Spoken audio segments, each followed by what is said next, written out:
Hey, welcome to the Bob and Tam Show today. We're Happy here. St. Patrick's Day There you go. for all those that are drinking some green beer tonight. Irish, Irish blessings, wherever they go.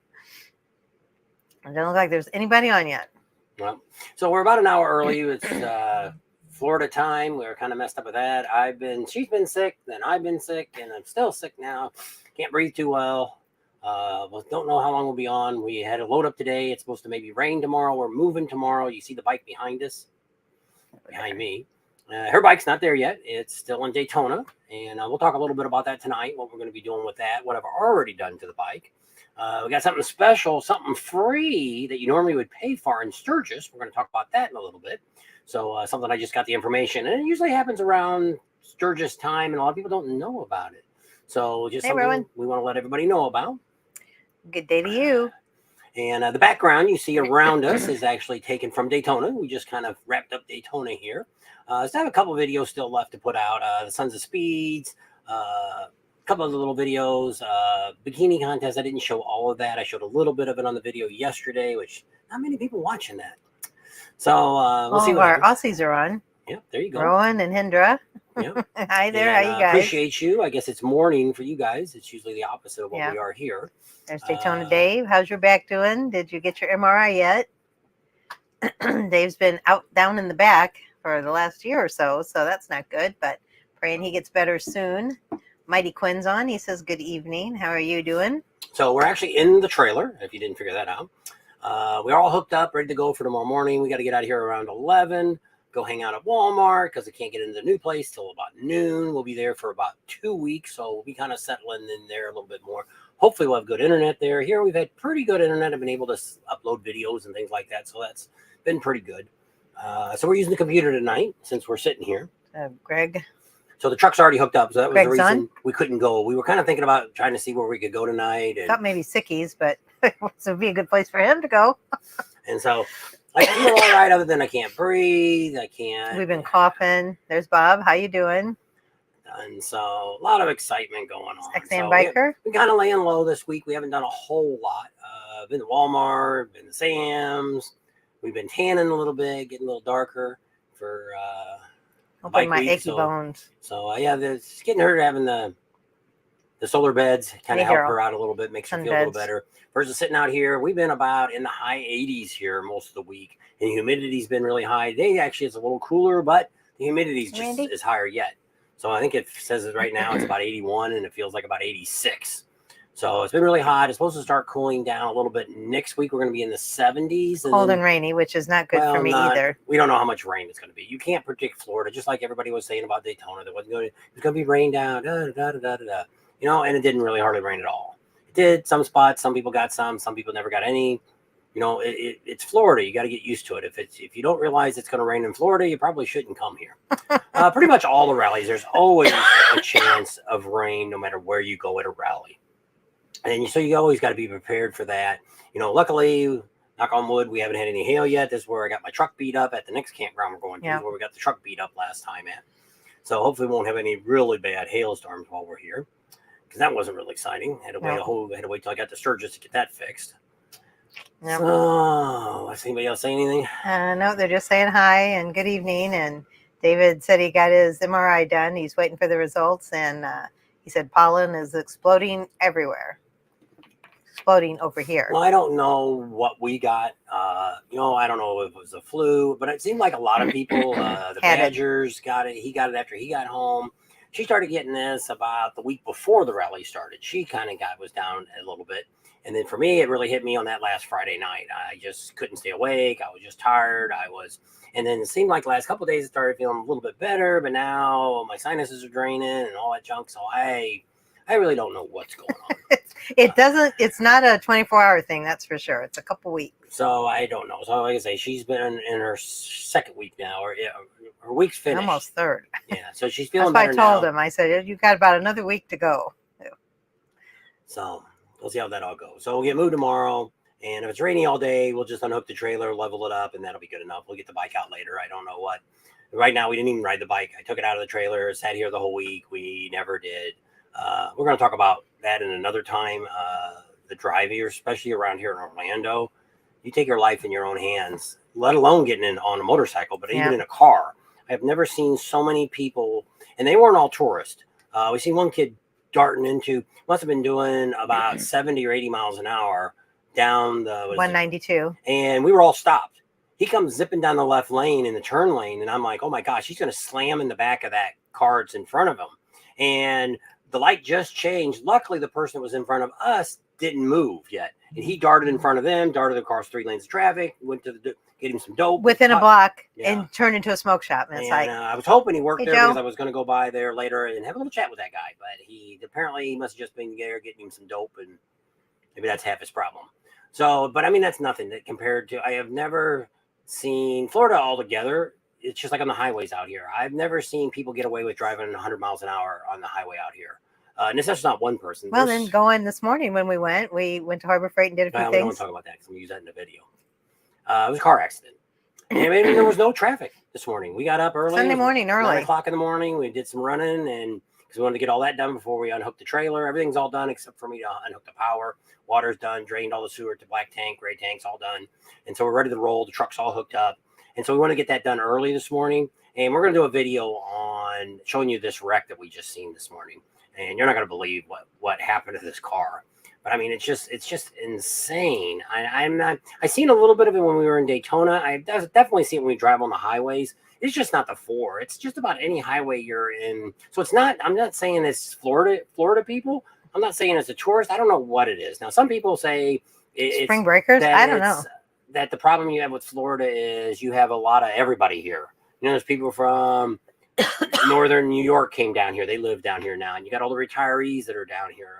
You know, that's why I said you get people on the highway that are 30 years old or 30 miles an hour and 100 miles an hour.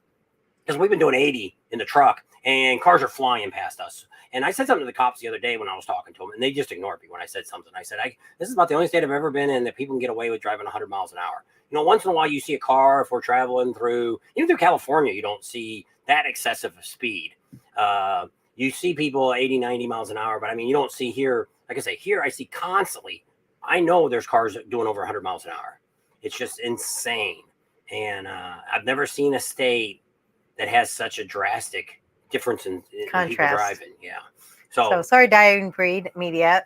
Hopefully we'll get to see you soon. He said he said congratulations on the new motorcycle, and that he's sorry he missed us down in Daytona, but he was down there. And it was tough because I know it's tough for all of you guys to try to find us and us to find you. You know, you're busy, you're trying to do stuff, you're at a rally trying to get things done. You know, this time we did have a meet and greet, but it was on the rainy day, so it kind of messed it up. I didn't find out till just today. I was actually looking at some stuff because I'm kind of in between stuff.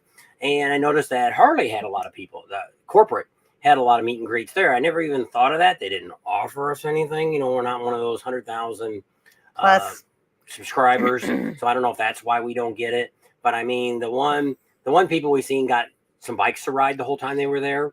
We're actually bigger than they are. But I mean, they do speak more about Harley than anything else. We try to give you guys a look at everything. A big overview. You know, we do deal more with Harleys because Harley, when we go to Harley Davidson, we have a lot better outcome of getting to meet the dealerships and talking to them and getting us access to that. Where when we go to Indian dealers and Honda and BMW and all that, we have a lot of trouble with, in general, when we run into, just like we had problems with, not Loud American, but the station one. Oh, Main Street Station. We had trouble with management, not the management, but some of the staff that was there. Ended up, she had shot a bunch of video. I put it all up anyway. I don't give a crap. And what are you going to do? Well, he kept calling me and texting me and calling me, and now you know how I feel, and I try to get a hold of you. But anyway, I didn't hear it. It was in my pocket, and I was getting footage, and I told him, and he said, we're not going to use any of the footage there. And I said, I got some good stuff. So he used the video anyway. Yesterday, the video that came out was Saturday. That was pretty much, a lot of that stuff was what she had shot and of being in that area.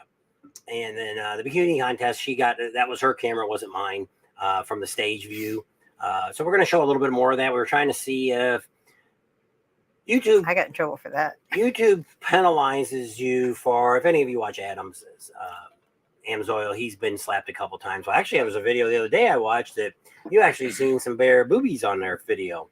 And now it's a far away shot. And I'm like, oh boy, which he's a newer person, doesn't have a whole lot of subscribers. I'm really surprised. Which, see, I think what happened to us a couple years ago when we first started doing this, and I still believe this today, that there was some jealous YouTubers out there that were turning me in constantly, no matter whatever I put up. And this one, I just put a couple videos out here lately that had some of the same stuff, which I don't show any bare boobs or anything like that on any of our videos. I know it's PG rated is what you're supposed to do when you're on YouTube. And so I really watch that. But I do notice larger ones like Prime Cut Pros, one of our friends, awesome documentary. They get away a lot more with stuff than a smaller one. Than just like Adam. Adam's been getting hammered a lot. Well, he's only at 15,000. We only got 10,000 more than him. But We're still small. But when you look at Awesome Documentary and Prime Cut Pro, they're 800,000 and up. To where what you look at is they're looking at commercials. Yeah. So what they'll do is they know that if they put a commercial and they put 30 or 50,000 people watch their video, YouTube's making a lot more money versus a small one like us. They just say, oh, screw you. We're not going to let you make any money on this video. And that's how you can tell when you watch somebody's video, if there's no commercials in it, or maybe there was only one in the beginning, you know that they're getting very limited money on the time that they spent doing it. So Cece said that it's because with Harley and all that, is because you tell it like it is, that you're going to get your true opinion from him. Could be. But I mean, it's I don't know. But I mean, I'm that way. I'm not going to sell myself out to anybody. But I mean, we're going to talk about the Harley here as soon as I feel a little bit better. Probably once we get over there next week, I'll get my video talking about the Road Glide. And I already talked to Harley about it. And they actually had answers for what I commented on that I didn't like. So when we'll talk about what their comments were from me from corporate, and which is kind of it's okay for what they said, but I'm like, but I'm not going to get into it now because I don't want to spoil my video. And but they already know because they asked me, well, what did you like and what did you? Which I learned I got to quit doing because I did a video a couple years ago about what I hate about the buffalo chip, and I did all the hates first. Well, everybody just harped on me all about it. They never listened to the good stuff. So when I do this video, I'm going to talk about all the things that I liked about the Road Glide, what I did like, what was about. And we almost rode 200 miles in a day on that thing. So I did put some miles on it, and a little bit she was on the back, but most of the time I was by myself, which makes a big difference when you're riding a bike. By having two up, your bike does perform a lot different than when you're a single rider on a bike. And I noticed I got spoiled a little bit when she had her. So this is not her first bike she's owned. When did you start riding on by yourself? 2009. Okay. So she rode from 2009 to 2019. So 10 years by myself. So she rode all by herself. Now she did double up on me at times. Like when we went places, she'd ride, like when she first got a bike, we went to Sturgis, she rode on the back because she only had a Sportster and she ain't going to ride no 1200 Sportster all the way to Sturgis. So, and she was planning on, and she did ride it. She did make it to Sturgis, and we'll talk about that a little bit if you want to know about that. But so a lot of people are thinking this is her first bike. Oh, she looks really great riding that bike. It fits her really good. What was your first bike you had? 2007 Sportster 1200, but it was a custom XL. Yeah. Where this is an R, and this one's a lot faster. And it's just a little higher. So we're going to talk about that in a little bit. The throttle is extremely touchy. And we could probably adjust that. Somebody asked if I popped a wheelie. I didn't, but I probably could have very easily. So I'm going to try to adjust up the throttle a little bit on it so it's not so grabby when you first put on it. Because I noticed it too. And this thing is fast. It's a lot faster than her regular 1200 she had. And I've been doing some checking on the specs, and the R is a lot more what was considered the Roadster. And is what it stood for. It stood for racing. Yeah, it's such a. The old Sportster was fast. Yeah, I was. I like riding that. I rode an 883. I would never, ever, ever, ever tell anybody to buy an 883 unless you're going to ride around town and that's all you're going to do. But if you get a 1200 and a 1200. I wouldn't want to go cross country on it. And like I said, we met some people last year in Sturgis that rode all the way from Colombia, South America, on a Sportster. Lifer Nave 33. And we knew another guy that came from Texas. The first year we went out there, I think he rode an 883 all that way. I don't know. I shook his hand because I said, I'd like riding a chopper across the United States. It was fun. I miss it. And so now she's got a bike, and she's not going to be doing long trips on it or anything like that. It's just another bike, and we're kind of looking at another one. Her second bike was a Fat Boy Low. She had a 2012. That was my favorite. She only had that about 6 months till somebody decided they wanted to take her out, and she just about got killed in that job. So that didn't stop her from riding. And then after that, she was at the hospital, and her bike was It totaled. was 10 years ago in February 13th. Yeah, that was right before Valentine's Day. And so I asked her, I said, do you want to ride anymore? What do you want to do? And it came out of your mouth was, It wasn't my fault. which it wasn't. And a guy came over into her lane and took her out. And so I never stopped. It was a hit and run. And so she slid across 3 major lanes of a 6-lane. Well, it's probably not even that. 1, 2, 3, 4, 5, 6. I guess 6 lanes. 6 On or each 8. side. Yeah, on each side. And so she slid across. She was right next to the fast track. And now they got little cones up to stop people from going across that double yellow line. And because it's when the carpool lane, it's where it didn't. I guess there is where it did stop. That's where it used to stop at. Now it's doubled up and it stays. It keeps going. But the carpool lane was a 12-mile stretch that came from Orange County to Riverside, California. And so she would ride in that carpool lane, and then at the end she got out. And this guy jumped across the lines, and she was riding right on the white yellow lines. She was riding in the right I was lane. behind him, and as soon as my tire got up to him, I thought he's gonna, and he did. As soon as I thought he was gonna hit me, he done hit me. So that's what he said. Why didn't you honk on your horn? Why didn't you switch lanes? It's like, as soon as I knew, it happened. And luckily, the traffic was doing about 35 miles an hour, and that's what kept her alive. If not, she would have been ran over. Busiest time, it was about 5 o'clock, about 5:15 in the evening on the 91 highway in California, right outside of Corona, California. So after that, she got another bike. She got a 2014 Street Glide Special. She rode that one, the Sturgis, and she rode that. We went a long way. We went from Orange County, California. We went all the way up the coast.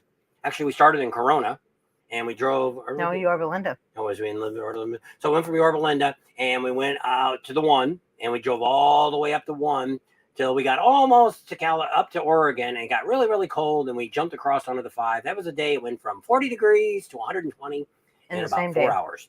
And so the guy, nobody got his plates because it was a brand new car. It was paper plates, and it wasn't the one they have now, like the full license plate looking one. It's the one you stick in the window that no one can ever see what that is. So during the carpool lane, they take a picture of everybody. So we contacted the fast track in California, OTC, and said, can we get, I knew from the time she got it, within 5 minutes. Either before or after I went through, that car would have had to gone through. So you would have got a picture of the guy in the front and a picture of the back of his car. Now, why do I want that? I was going to buy a billboard and offer a reward to find this SOB. But they wouldn't. They said you had to call the police. Well, because it was on the highway, we had to call the state police. Police said, since she didn't die, we don't give a rat's ass. Wasn't a fatality. They ain't going to do nothing. And so they let the guy go. That. So I don't know if anything karma ever got the guy or not. We don't know. Or it could have been a girl. I have no idea. Yeah. So nobody knows. One guy stayed with her the whole time. That's a whole nother story too. And on the side of the highway, or in the middle of the highway, till the ambulance got there. And by the time I got there, which I was only about 4 miles from where she was at, I was at home. And I'd always ride him. I'd say, I'm on my way home. And he knew within 20, 30 minutes I'd be home. Well, then he got a phone call. And it wasn't from me. It was from somebody else. He just said, hey, I'm with your wife. And he's like, what? And so she was in the hospital, and it was a moving weekend. It was just I didn't have to move. Yeah. But nobody got to go. We had to call our motorcycle friends because she was sitting up there all by herself on Saturday by herself because everybody was at the house packing stuff, finished packing. All the kids. Loading up the stuff because we had to get out of that house. We was moving to another house. So that was the very last night I would have ever had to ride home on that highway. Yeah. I did that for 7 years on my bike. Well, probably 4 years on my bike. So that's the story to let you know she has been riding a bike for a long time. Now, what she has done, when we sold your bike in 2019, we sold her bike. So at that point, right before we sold her bike, we moved out to Arizona, and she was living in that house before I did. And I was still working in California, and she was staying out there. And she decided, I want to get a more advanced training. I just don't feel comfortable on them. I was just afraid of that bike. I just felt it was that's fine. Let's go take you. I signed her up for a class, and she went. And actually, it was a great class because the other 2 guys didn't show up, and so she got the personal training all day. And so she got back, and she actually dropped it that day. We went to a Hardee's at Carl's Jr. and as soon as we pulled in the parking lot, because I met her on my bike too, and she drops it in the parking lot. She goes, "The whole time I've been riding the bike in this training, I didn't drop my bike at all, and here I drop it when I get off of it." And that was one of the things we really emphasized on. When you back up, you're not supposed to look over your shoulder, because when you look over your shoulder, you turn. And then once the bike starts, you get to the point of no return. And so you're supposed to sit still, look over your shoulder, and then move back. I didn't. I looked over my shoulder, backed up, and slow-mo. So that was that. And then she rode the Sturgis, and it was me and Art and her, and she was in the middle. I lead, Art is behind her, and she's in the middle. And drove all over the coast, went up to one. It was a great ride, all that. It got really cold. But I mean, we rode about almost 2,300 miles in about. That was one way. That was just 2 It Sturgis. was probably about 5 days we probably did it in, because I don't think we didn't spend 6 days. We only had 2 weeks vacation. So I think we probably got there in 5 days. 4 or 5 days. Yeah. So we moved along pretty good. And sun up to sundown. Yeah. So that was that. And so she has rode a long ride. So this is not her first bike. So all along, what's happened now since we started doing motorcycle rallies again, probably started before this, that she's gotten on a couple bikes. I think on Laughlin, she had rode one of the bikes. Demo bikes. And got on a demo bike and rode it. And she rode a couple other bikes since then.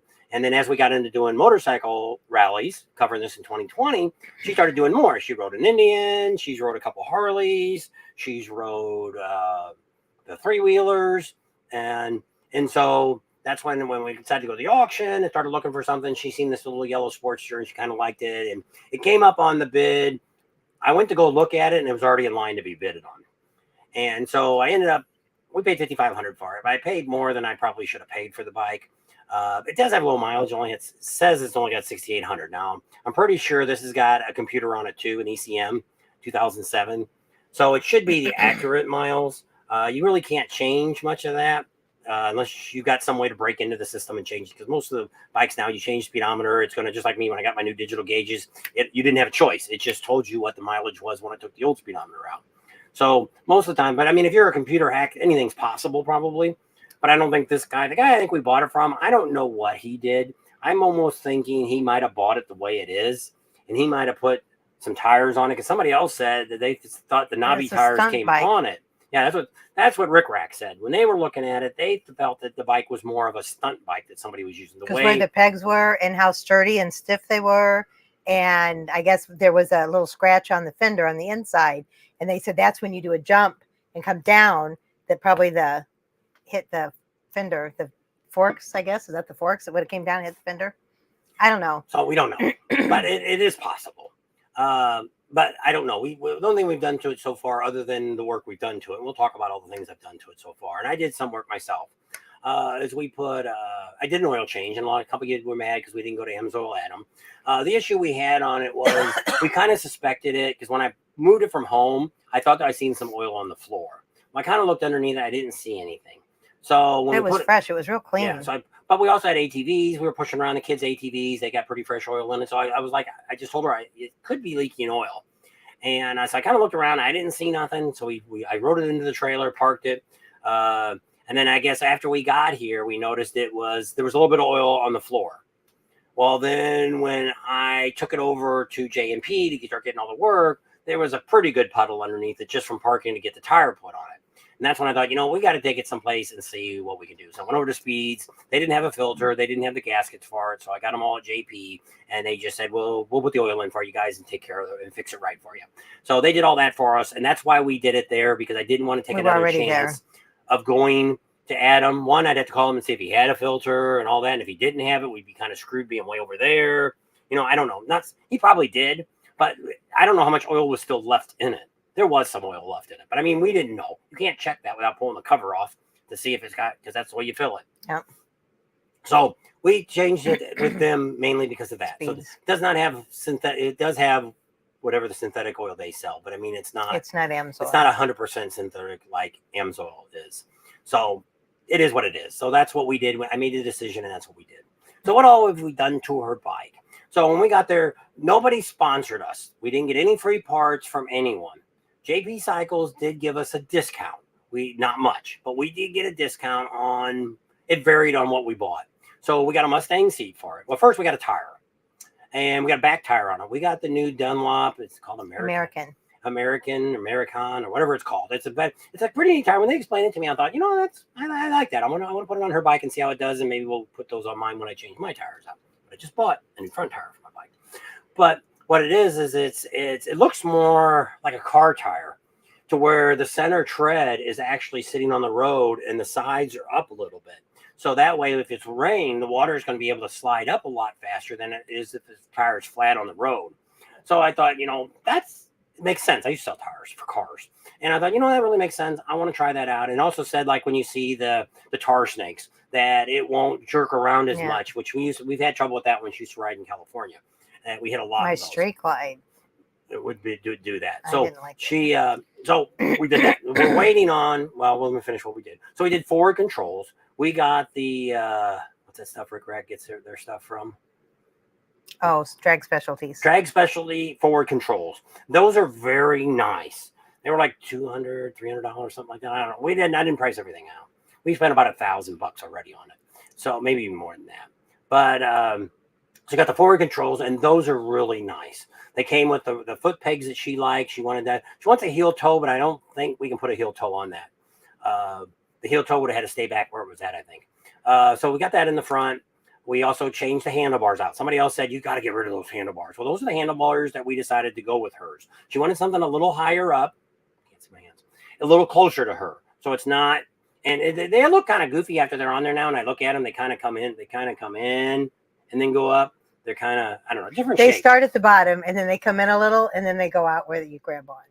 But they fit her good, and she's got no problem riding. And I rode it, and they're fine for me too. She just don't know. Well, you can put a couple like mine. You can put it on the 2 screws on I guess on there. Once you get able to know, you can use a cup on it. And so we got new grips on that. She wanted different mirrors because the mirrors are black. We got chrome mirrors on it now. We got those on there. Got new grips for that because it had those goofy ones. I had to change the lever, the brake lever, and the clutch lever. I had to change those out. because they were cut off. The ends were cut off. Stupid guy. That was a moron. And you should have been getting different handlebars on it. It would have been a little longer to where you could have done it right. I don't know why somebody would have done it that way. So we did that. And the last thing was the seat. So it's got a Mustang seat now. It's double up. And the reason we got that is because my thought is, like especially Sturgis. I don't know if there's any other rallies that we run into this at, but Sturgis, we see it a lot. Like when we go out to the Buffalo Chip, and if you're stuck parking someplace tight, it's a lot easier to get this little Sportster in places than it would be to drag my big old bike. Well, it could have been nice here at the dealership. It's really tight running through the crowds and stuff like that. So I got the rear foot pegs for it. I got the brackets and the pegs. The pegs, I still got the factory ones on it, the little cheap ones. And then I got some new ones that match The front the ones. front ones. And it has a snap ring. And I didn't have a snap ring tool with us, so I bought it, and I got to do that yet. So what I've done so far is I put the rear shocks on it. We started out with 11. Well, it's got 13-inch shocks was on it. So we dropped down to 11 and 3/4. And I didn't feel much different. I was doing this. She was doing laundry. So then we also had 10.5-inch shocks. So I ended up putting the 10.5-inch shocks. I still got this much room above the fender and the tire. So there's plenty of clearance there. Now the front is still factory. We're going to order a 1-inch drop in that. And but sitting on it, I don't really know. We haven't rode it since I put the shocks on it. So I put new shocks on the back. I put the foot pegs on there. Anything else I've done? I guess that's it. I thought of something else. Oh, my my kickstand was flippy floppy. His is loosey goosey. Mine's flippy floppy. Is we put a new spring on it, but it's still hard to kick because when you go to kick it down, it wants to pop Snap right back So up. And I don't it's know like, if they've changed that or not. Because what they did is they mounted a plate underneath it, which I thought was kind of neat because she don't ever have to put a puck underneath, because it's already got like a little metal tin plate on the bottom of it. and it's like it's thick. And so I thought, that's really neat. So, but I don't know if I don't know. It is really, when you kick it down, it wants to snap back up too. So I got the spring from Harley Davidson. So it is factory spring we put back on it. So I may just have to make sure you always put it down. So we got all that done. So what are we waiting for over in Daytona is the front tire to come back in. So we're hoping, we tried to get a hold of them last week and they were too busy because of the rally's over. So we called Saturday and GM wasn't there. So we're going to try Monday morning and probably Tuesday, Wednesday, depending on the weather, we're going to go over there and we're going to take the truck because I want to bring the old tire back. The tires, those knobby tires are like brand new. I don't know. I just don't want to give them away. I'll take them home and I'll put them on Facebook, Faceplace, Marketplace, whatever it is, and see if somebody wants to buy them. If they don't, I'll just hang them in the garage there or something. I don't know. But I just didn't. I know we were going to give the handlebars to Mon, and she said they won't fit my bike. Yeah. somebody else offered 'Cause she 50 asked- bucks for them, and I came back and said, "So I really wanted 75."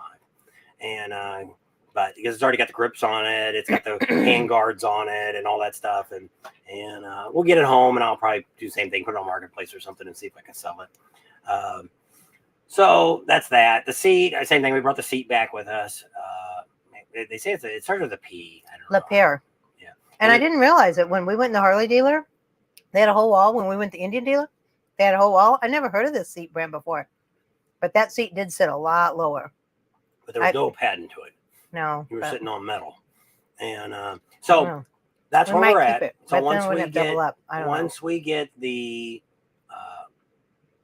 front tire on it, we want to order a crash bar. The reason we want a crash bar is if she does drop the bike, if you got a crash bar, it doesn't go as far. So at least it's a little bit better. We're kind of looking for some hard bags for her. She doesn't really want the leather bags.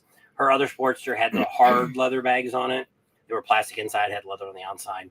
We may have to go to that because if we're going to do videos and stuff, and she puts her junk in there that she has when she's not riding the bike, she can put her gloves and all the chapstick and all the other crap she puts in there, purse. Well, it's my most valuable thing in the motorcycle. Every time we stop, and I can't find it. Your brush.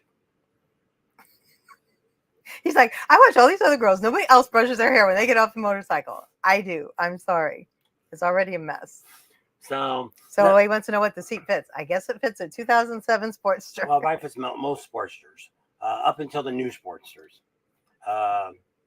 But I don't know. We can measure it, and I guess it's in the back of the back truck. of the truck. I thought it was back here. No, I took it out of the back. It's not a very big seat, but I could definitely tell the difference when I got the Mustang that it was up. Yeah, it's more padded. This would be a good seat. You could probably take it someplace and have some padding put on it, but it sat really low. And I could tell as soon I knew when they were putting the seat on it was going to be higher. Then when she got on it, she's like, "Whoa, this is really high."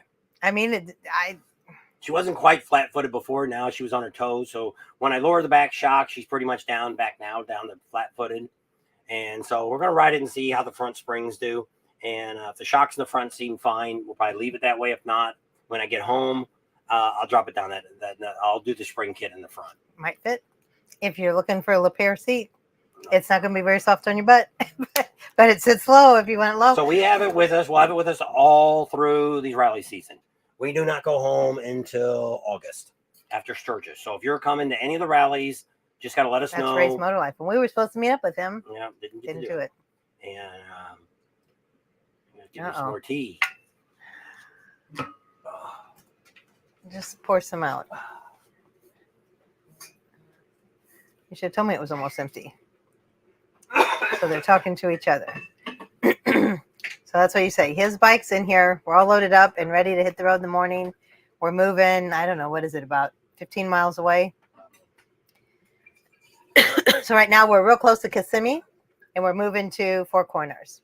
So I didn't realize that Orlando was far away. I thought they all kind of touched, but I don't know.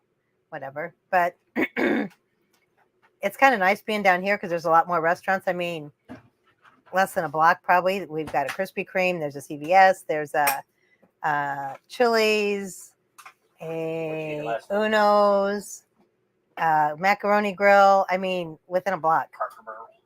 And Cracker Barrel is on the other side. Yep. No, So it it is. Yeah. And then if you go down the other side, and then that's where there's a Perkins and something else. I don't remember. But Lone Horn across the street. Yeah. So, I mean, we're real close. But I doubt if we're going to go to anything tonight.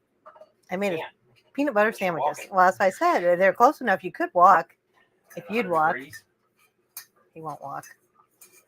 So, how much for the seat? I just have a stock seat at mine. I don't know. I don't know. I'll have to. I got your number. I can text you and let you know. I don't know what it's We're good, Karen. How are you? It's not very big. It's real small. I liked it because it was kind of narrow too, and that's what I liked. It's narrow and it kind of comes up to the back, and it's probably all together. Can't see it's not even that big. I don't even think it's. Yeah, it's about that long, from tip to tip.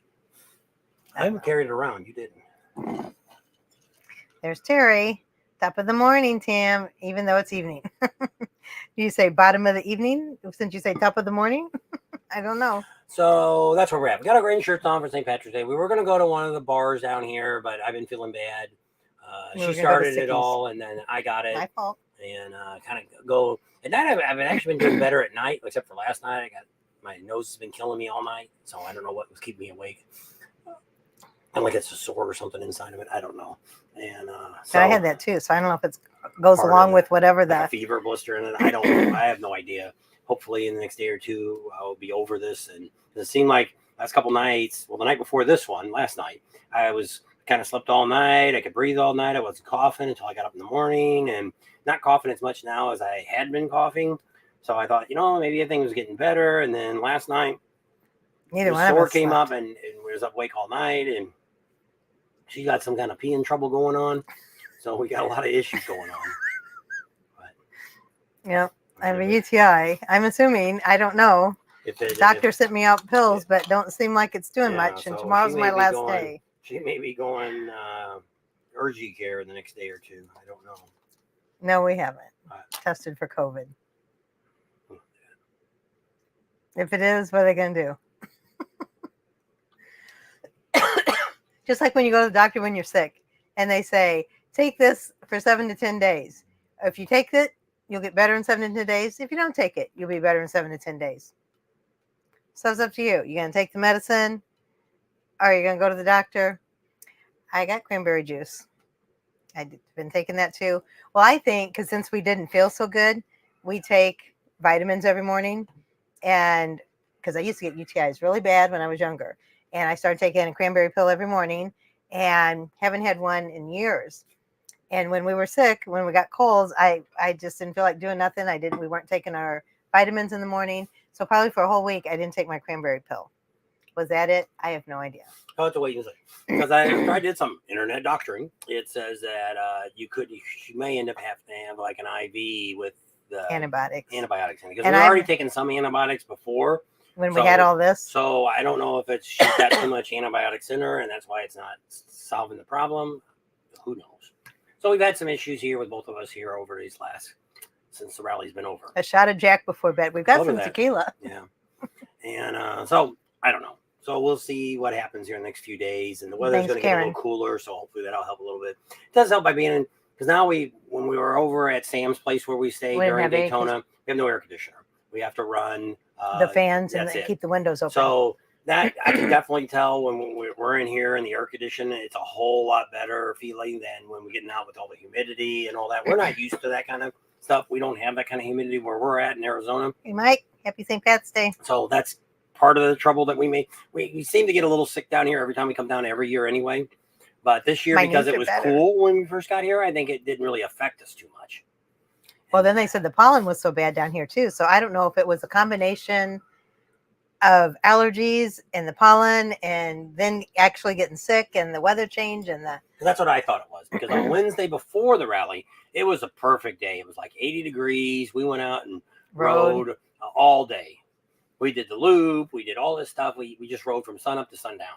And so then the next day or two, about 2 days after that's when she started getting sick. And we thought, well, Sam was with us, said, oh, yeah, the pollen's really bad right now. This is the worst we've ever had. And so then after it rained, I thought, that should get a little better. But then she went through it all, and that was kind of not a big deal. And he kept saying, well, it's got to be allergies because I'm not getting sick. It's got to be allergies. I'm not getting sick. I'm not getting sick. So she got sick probably the week before I did.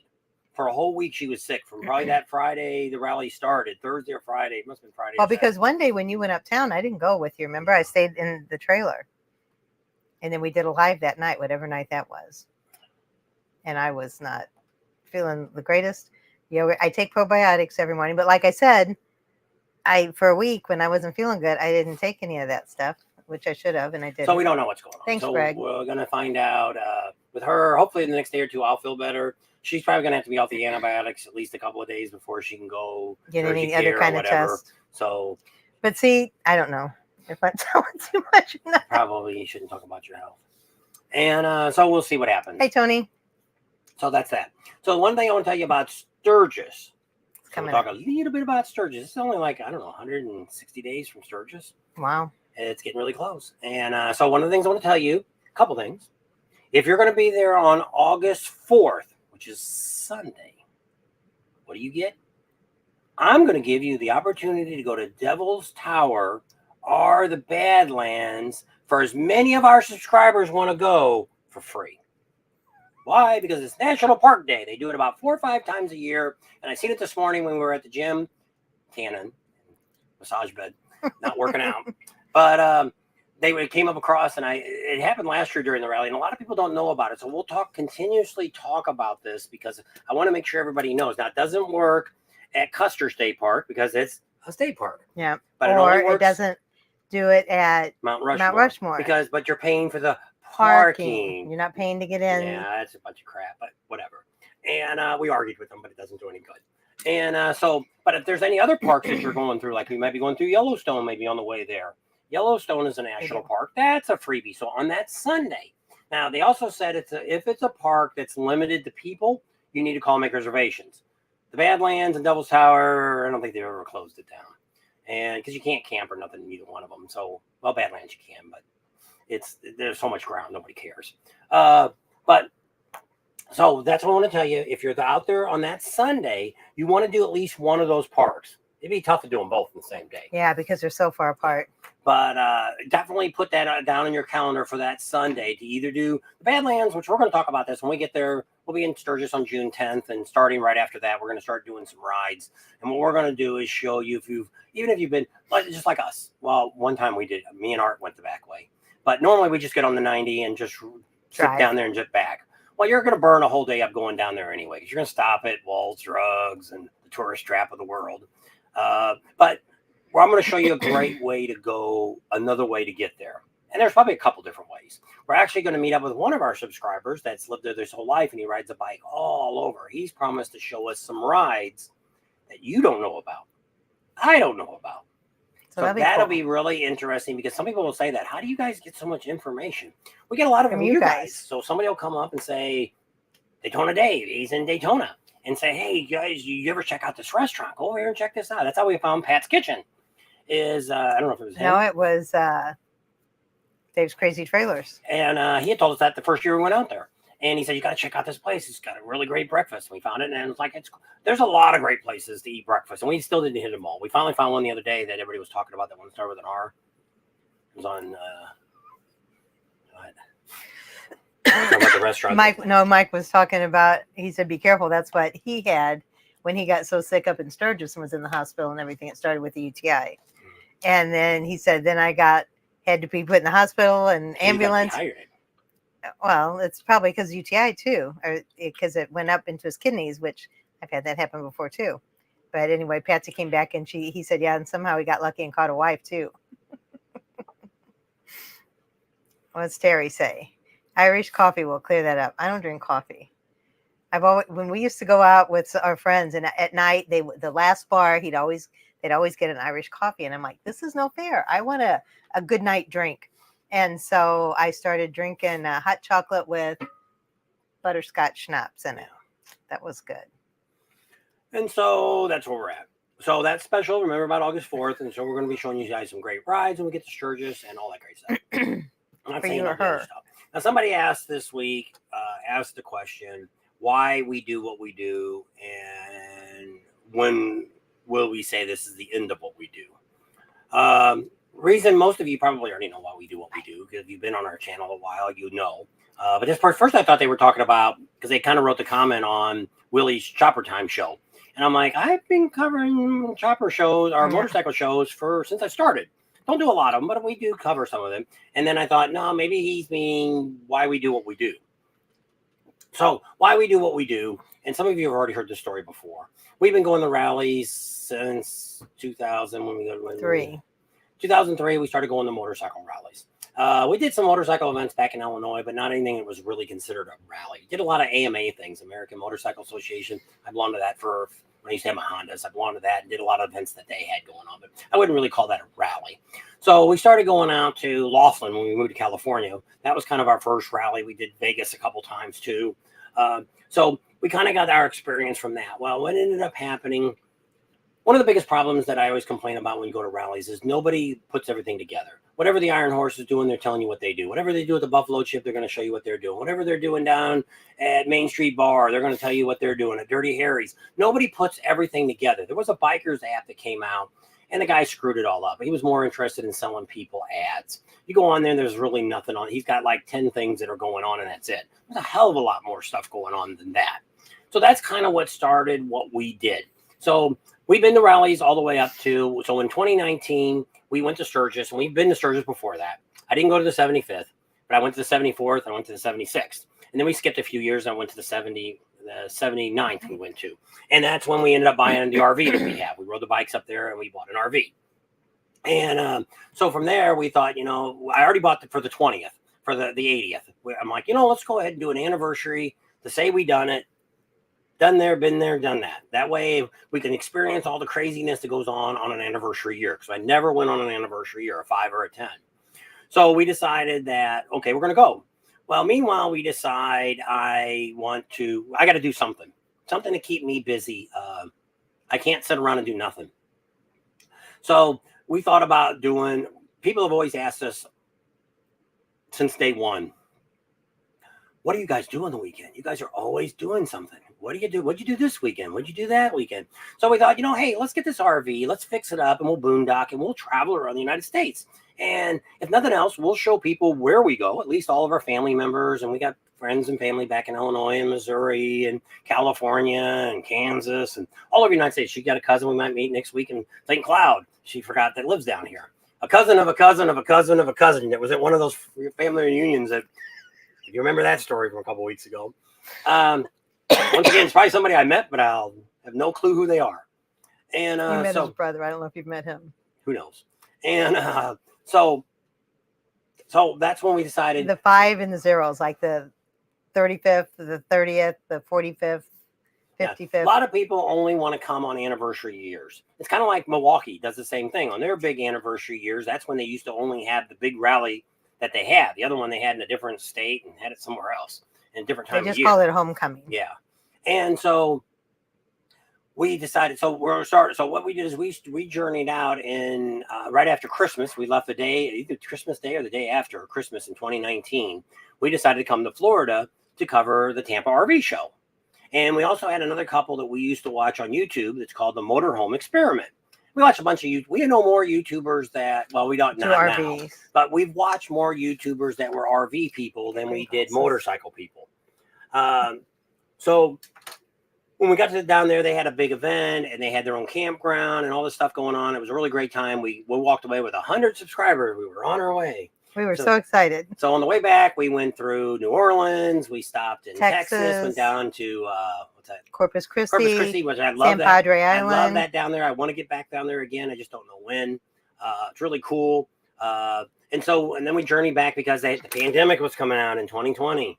So we were on our way home, and as we were going home, they were closing stuff down, because of the pandemic was coming up. And so we thought, let's just go home.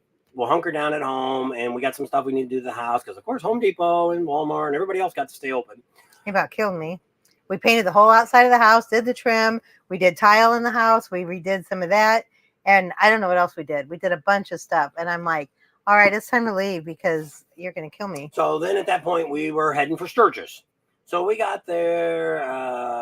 Did we get there early? Yeah, I think we got there about a week early because we stayed at a couple of those other campgrounds a couple days at a time. So we got there about a week early, and we started doing some videos on Sturgis. Started filming, and all of a sudden our channel just ignited. So in those 3 weeks that we were in Sturgis, we gained like when we got to Sturgis, we had about 600 to 800 subscribers. We pulled away, we had about 6,800 subscribers.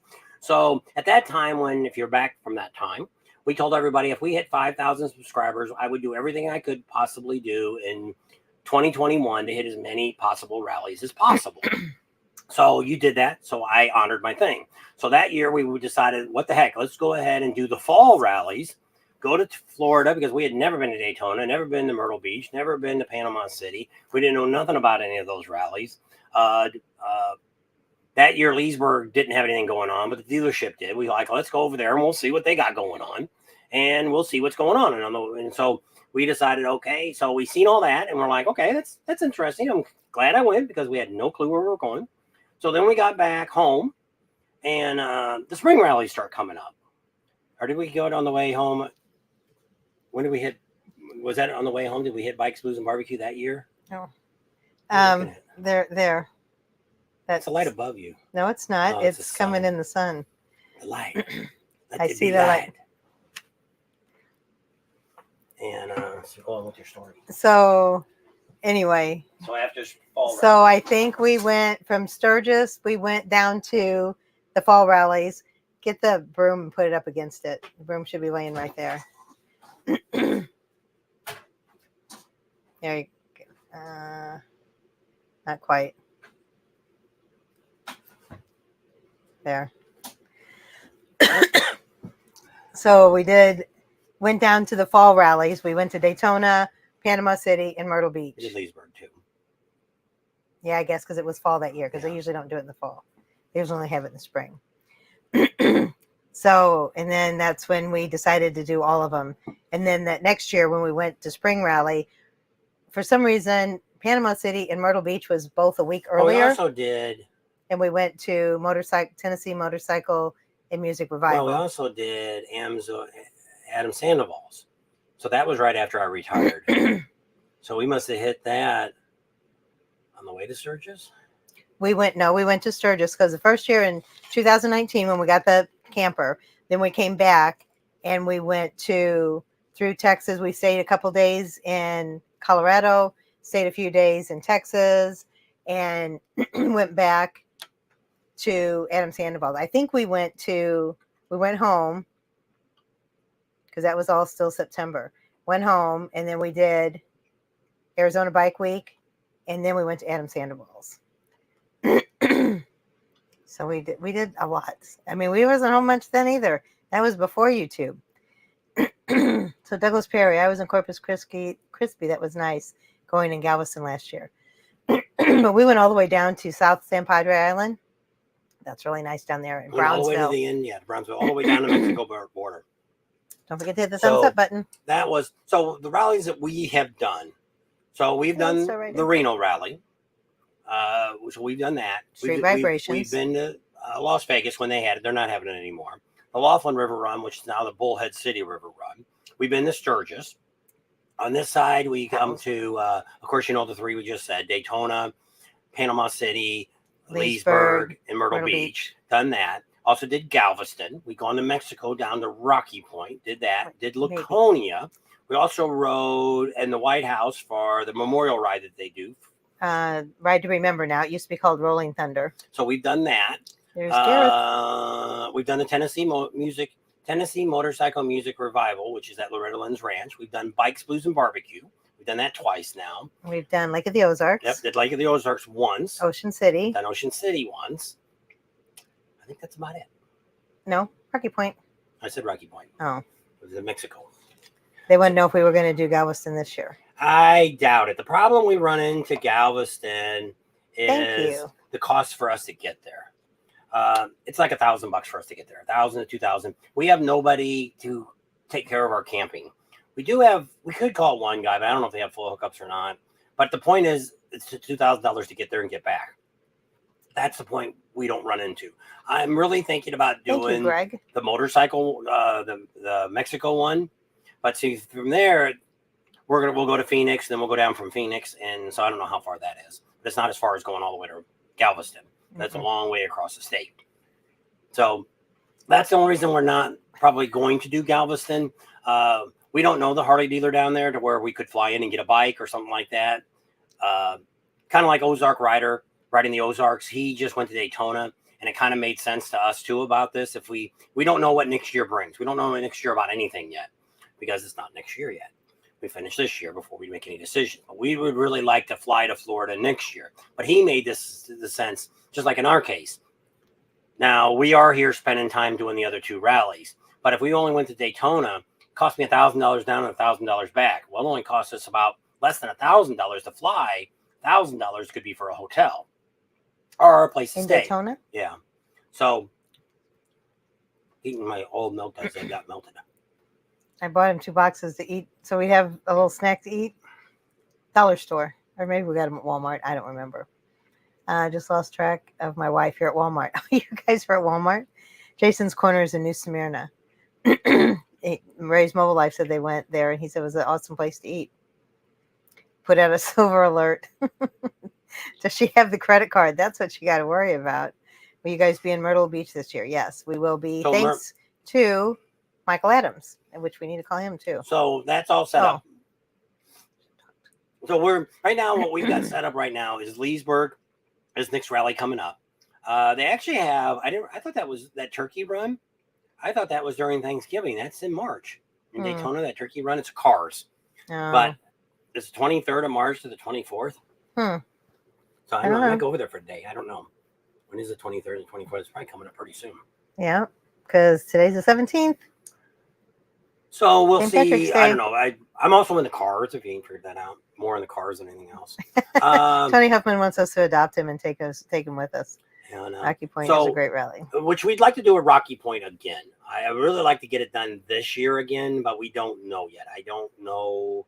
I just don't know. One, we stay at her cousin's house, which that saves us money.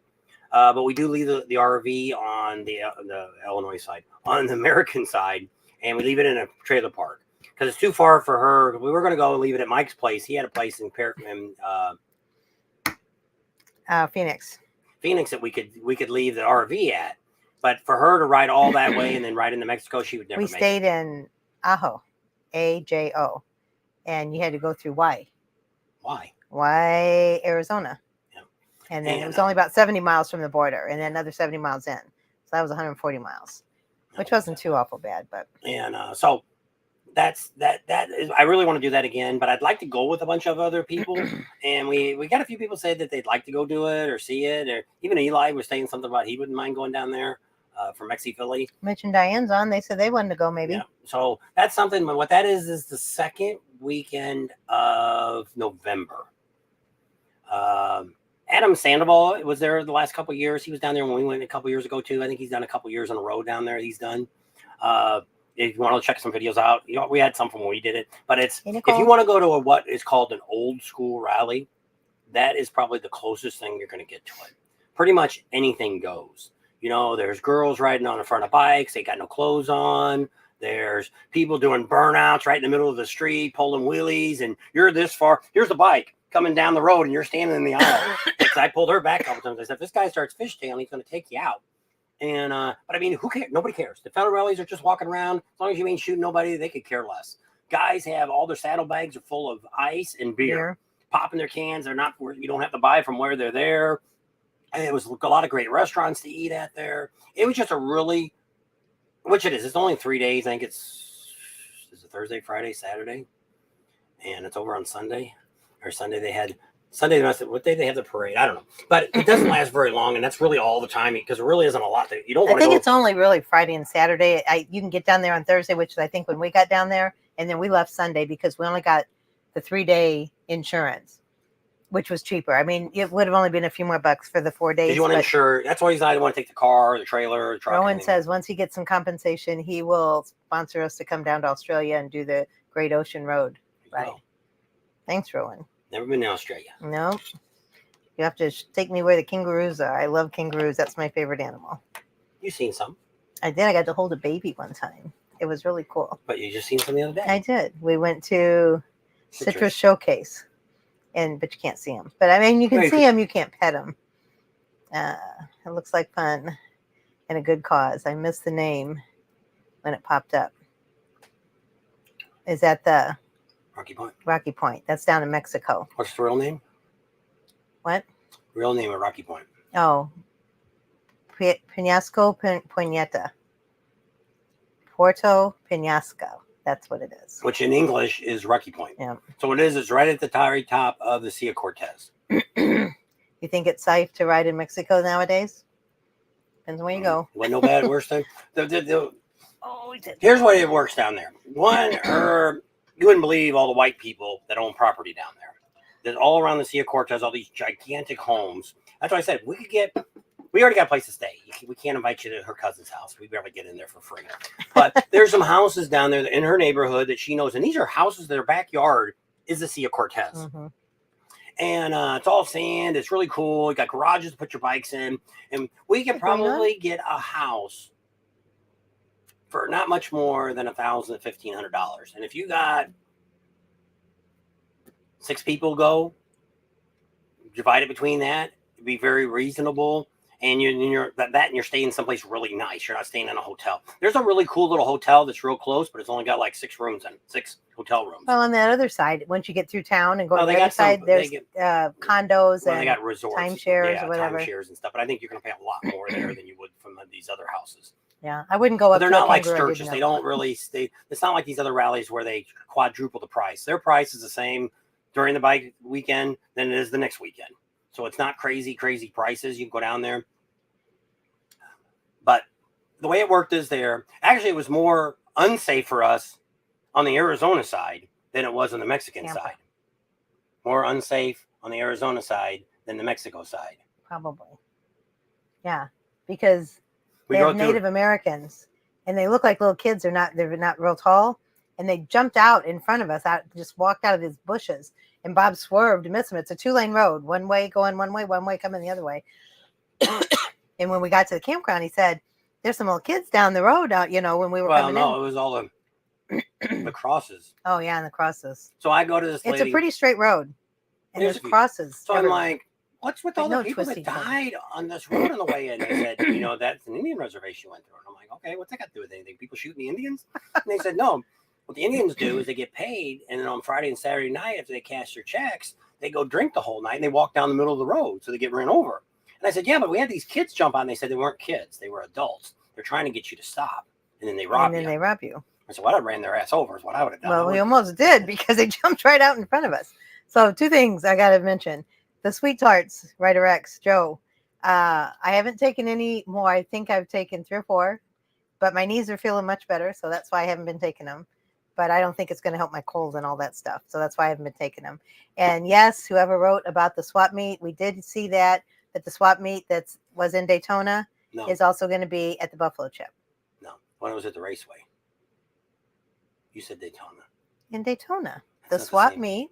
It's not the same guy. That's what you told me. I told you the guy that was at the drag strip in Sturgis lost his spot because the drag strip didn't Oh. renew.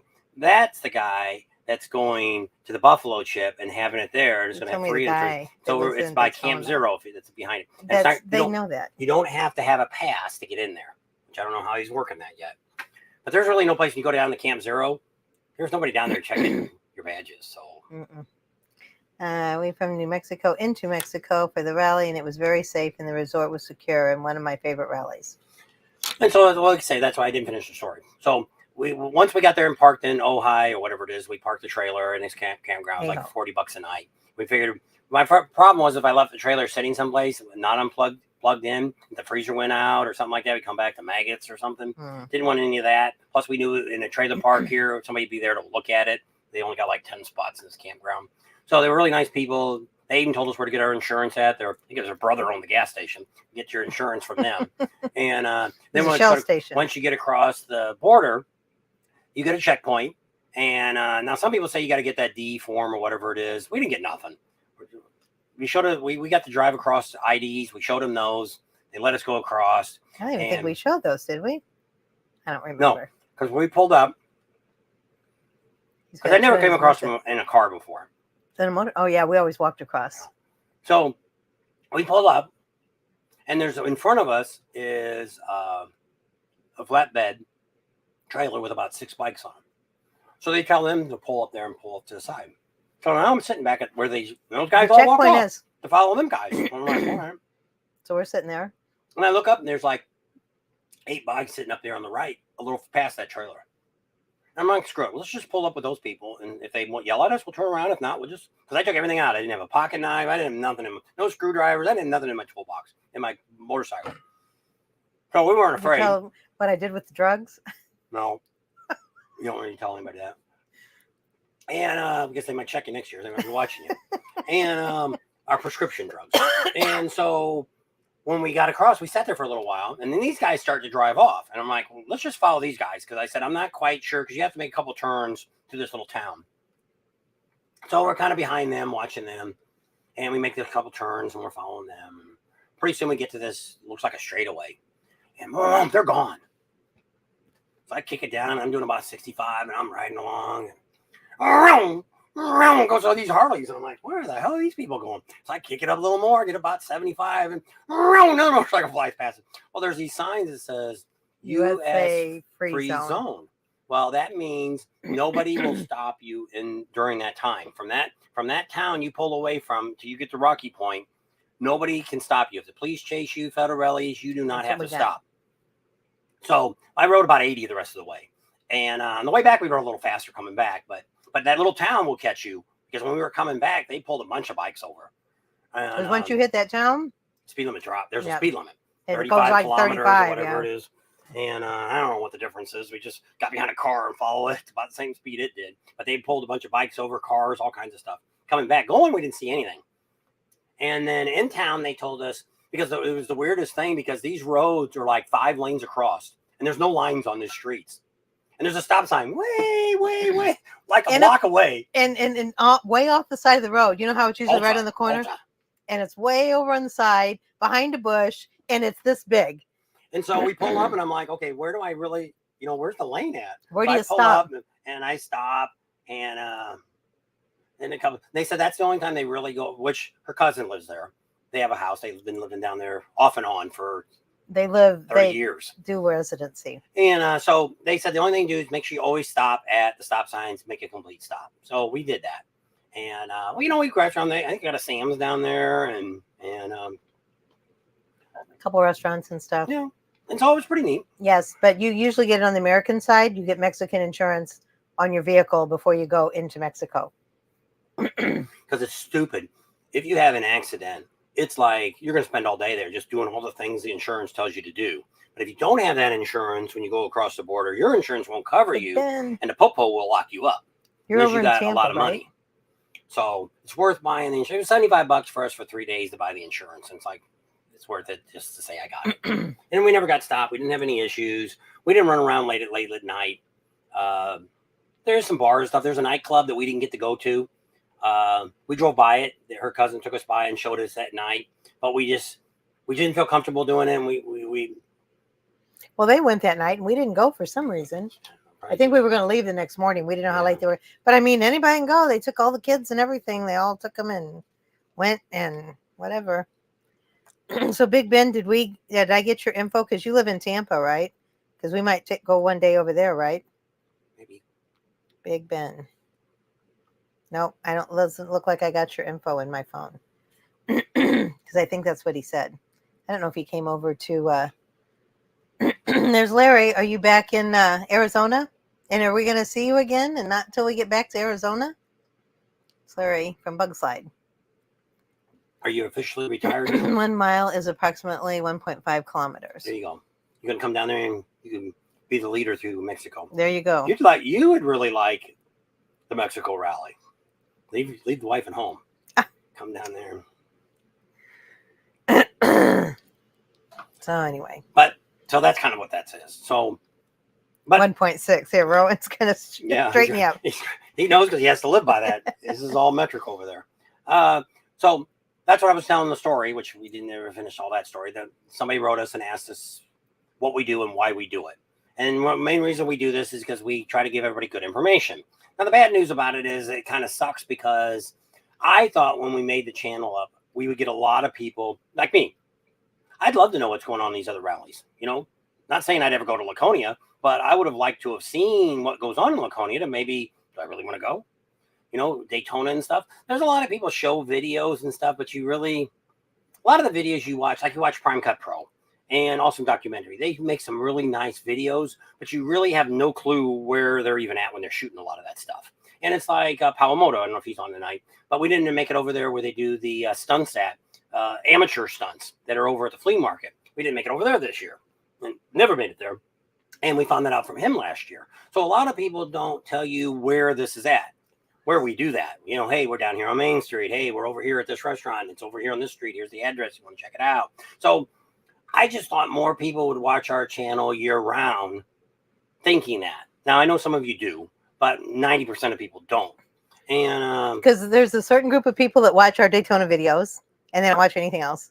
And there's a certain group of people that watch our Sturgis videos and they don't watch anything else. So I guess it depends on what so you want to it's not watch. like where you get somebody like Professional Monkey. He's got videos all the time, and he has a pretty good viewership on the majority of his videos, depending on what topic he's got.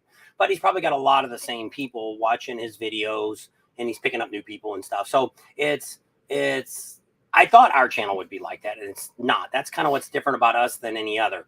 Now, the other bad thing that happens now is when we first started this in 2020, we were the only ones putting any videos out during the rally. You know, most people would wait, Prime Cut Pro or anybody like that would put them out after the fact.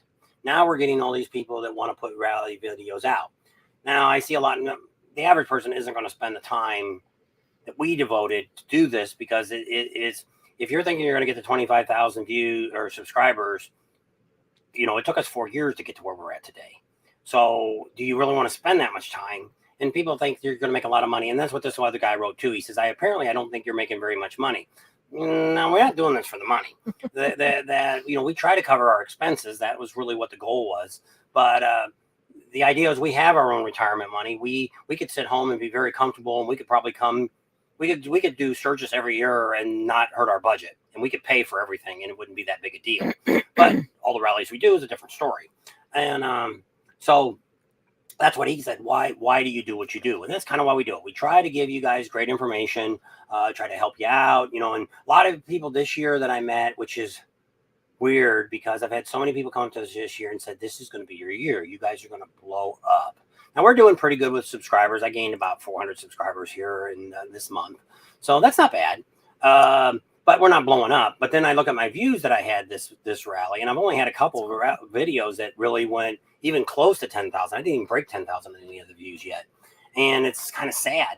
And some of the videos are just like not doing nothing. And I thought we would get a lot more views. So I don't understand. I don't really know. Well, our series coming out kind of kept everybody's attention. So and I thought we'd have a really good year this year because this Daytona series, because normally I don't show us traveling out. We might do 1 or 2 videos during that time, and that's it. So since the day we've left up until these last 2 days, yes, Friday I didn't put a video out, and we didn't do one another day this week. We put a short out instead. And I've been putting a video out every single day. Thanks, and I thought we had pretty good views up until that point. And then when Daytona started, we just didn't get the views that I thought. Now, my other problem is there's a lot of other people now putting videos out. That was my other point that I was getting to, is there's probably another, well, it's just one of the things which somebody said it was Monkey. I wasn't picking on Monkey. And I was just saying that when we did Sons of Speeds 4 years ago, this has been our 4th year covering it, that we were the only YouTuber there.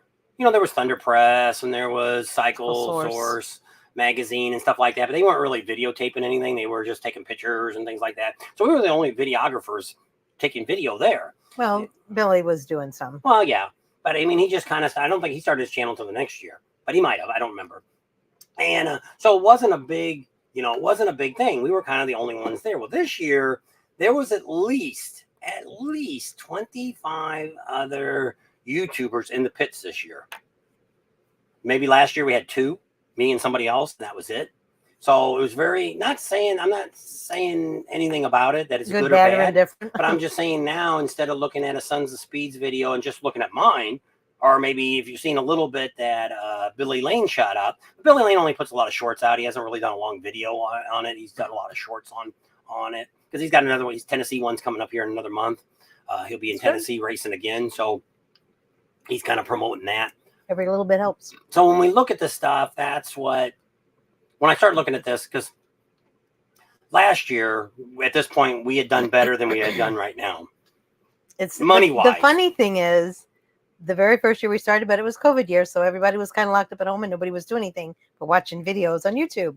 So every year we've done this, the amount of money we made has decreased.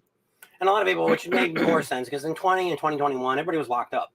You didn't know what's going on. So you watched. That's why we gained 6,000 subscribers in Sturgis. That time. You look at Adam Amsoil, it's taken him almost 2 years to get from 13,700 to 15,000 now. And he really hadn't had a big jump until, I think, right before Sturgis, or right before Daytona here, he got a big jump of people watching him again. or subscribing. Let's put it that way. Subscribing, because he's always got pretty good views, it Yeah. seems like. And he's got a loyal following. He's very interesting. A lot of times people say they're waiting to hear what kind of catastrophe is, and then now seems like he has a lot of bad luck happens to him. And that's always content. That's people that are interested in. Hey, what's happening to these people now? What kind of crap did he get in? Oh, he got more crap. He got his toilet filled up again. So it's always like, oh, well, I want, some of our subscribers that are good almost friendly now with us. They'll come up to us and that's what they'll say. I can't stop watching the guy because it's like, I want to know what he did now. Did he make any money? Is he broke? What's the, and did Goliath make it? How many tires did he blow? And so, but I mean, people want to know that, and there's nothing wrong with that. It's interesting. I look at all these people that do Daytona and stuff. I don't know how long we're going to continue to do this. Right now, this year, we were going to do the spring fling. We haven't heard back from them because it's not justifiable. Well, we got to look at this stuff now. Is it justifiable to us to do this? Is it worth us to come back out here to cover Daytona again, Leesburg and Panama City, Myrtle Beach? I don't know. We'll see how this numbers go this year. Now, see, it was kind of like the last couple of years, Myrtle Beach has turned out to be really good last couple of years. Content. And so normally what ends up happening is Daytona last year, it kind of kicked up right at Daytona. And I thought, because I wasn't even thinking about not doing Daytona anymore. And it kind of kicked up and did really good. And I thought, maybe. And then Leesburg we don't expect much out of Leesburg because it's a local rally. It's kind of like the fall rallies. A whole bunch of people today were talking about coming to Biketoberfest. Oh, we want to, and we could come to Biketoberfest. We actually have somebody that wants to sponsor us to Biketoberfest, fly us in and all that. But I mean, it's 3 or 4 days. It's a lot of money they're going to spend for not much content. Yeah. But we do talk about it all the way up to the point saying, hey, we're going to be coming out here. We're going to be seeing it. And a lot of the people, Bikes, Blues, and Barbecue, they're another one that sees our potential that we are talking about them all along. We've got a new sponsor that's going to kick up here maybe tomorrow. Your phone number. And we'll talk about that if we have a new sponsor. He wants to spot. We've worked with him for years now, and he's like, I want to give you guys a little bit of money to help you guys out in your travels and stuff like that. And I said, okay, we got a package here. We'll give you so many videos, and we'll do some lives and things like that. And he's like, yeah, that sounds great. Let's get that taken care of. So supposed to be tomorrow. It's supposed to be the transfer of money, and then we'll start working on that and show you some of the stuff he's doing. We're not getting super duper money on this. We're just looking to cover our expenses. So we're not here to beg for money or anything like that. We do what we can, and that's the way it works. And that's the dates of Spring Fling Rally, XM Biker says. And that's pretty neat. 17th, 21st. If you're anywhere around that area or you're thinking about going. That's a rally they wanted us to come to this year. And they contacted us. They were very interested, and I'm okay with it. I would come up there, but we're not dragging the trailer up there 1,000 miles and driving it back another 1,000 miles. Once again, it's only a few day rally to where we can definitely bring people in, but we're not going to get much when it comes to viewership. But it is cool. Just like Bikes, Blues, and Barbecue, I would love to spend more time there. Like the Ozarks, I would like to spend more time there. But see, if we do Ocean City, I can't do Bikes. I can't do like the Ozarks. The same week. Yes. And can't do both. So we have somebody that really sponsors us for actually another one of you one of your subscribers actually wants us to come back again this year coming up. And he just talked to us the other day, and I said, that'll work. If that's what you want, we'll set it all up again, and we can fly in and do that. It's same thing. Ocean City is not a big money maker for us, but it does have some content there. There's some rides I wanted to do that we haven't got to do since we've been there. And that's what's bad about some of this rallies like that we get to. We don't like here, like Daytona, Sturgis. We're here so long that we've already got a lot of content before it ever starts. We can talk to people. We can meet people. Well, when you go to Bikes, Blues, and Barbecue, we get there a day or two before it starts, and it starts. And we've only been there twice. And same thing. There's so much riding to do in Arkansas and Missouri and stuff there that's just priceless. It's not as good as Sturgis, but it's damn near. And that's one of the things I like. I also bring her with you. Some of the things I look at when we do these rallies is the East Coast rallies, the Midwest rallies are totally different from what you get. All the rallies are a little different to start with. But when you get to like Daytona, the big thing I tell people, the big differences between Daytona and Sturgis, for instance, is you can come to Sturgis by yourself and you'll have no trouble finding anybody to ride with. You'll find hundreds of people that will add you to their groups. Why? I know this. We met a guy from Iran. We met a lot of you out there that come out by yourselves, and you find plenty of people to ride with. You go to Daytona, it's more clicky-ish. Now, I'm not saying you can't find somebody to ride with, because I had somebody come up to me the other day and said, well, I found this guy I rode with the other day. You said that I can't find. I said, no. I said, typically, you go It's there. not as easy to find. That it's people just don't talk to you because they got nothing better to do. In Sturgis, they do. You can just be standing there a few minutes, and somebody will walk up to you and say, hey, you looking for something? Or you sit in the bar, stand in the bar, go to any of the bars there in Sturgis, Deadwood, or anything else, and stand in the doorway for a few minutes. Somebody's going to come up and say something to you, not a worker. Somebody there that's going to come up to you, just for the fact that it's the Midwest mentality. You also get that at Bikes, Blues, and Barbecue. You're going to get it at Spring Fling, which is actually the same place. Lake of the Ozarks. You go over to Adams Campground, Sandoval. His is kind of like that too. Not as much because it's people coming in, but it's still that. Leesburg's a little bit like that, but not. But Myrtle Beach, Daytona, Panama City, it's usually people come in groups. There's 4 or 5 bikes together, a couple couples coming together, and they're doing all their stuff together. And they're not, you might talk to them, they might be friendly, but nobody's going to say, hey, you ain't got nobody to ride with, we're going out to ride tomorrow. Well, some places in Florida, you ain't going much. Like, going to do, I'm not going to ride.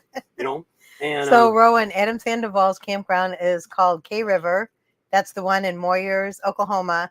And his little rally is called Stubborn America. But I think he's going to move it because now he's in with Bikes, Blues, and Barbecue. And I think they were back-to-back weekends, and that was a lot for him. So I think they're going to do it earlier. I think it was the end of... It's like in June now or something. Yeah, I think it used to be the end of September, and Bikes, Blues, and Barbecue is the beginning of October. So I think now it's going to be because now he's doing that summer. thing. He's going to do the ride again. Oh yeah, up to Sturgis. Up to Sturgis now through Milwaukee and all that. So that's going to be Jerry, probably somewhere in July. They're taking off for that. Yeah, because they're going to do I forgot what he called it. Cross country America. See, he never knows how long it's going to be until he finds out how many dealers want to sponsor him coming in, because that's what he tells you. Contact your dealer, call me, and we'll set something up if you want us to come in. So there's a charge for them. Yeah.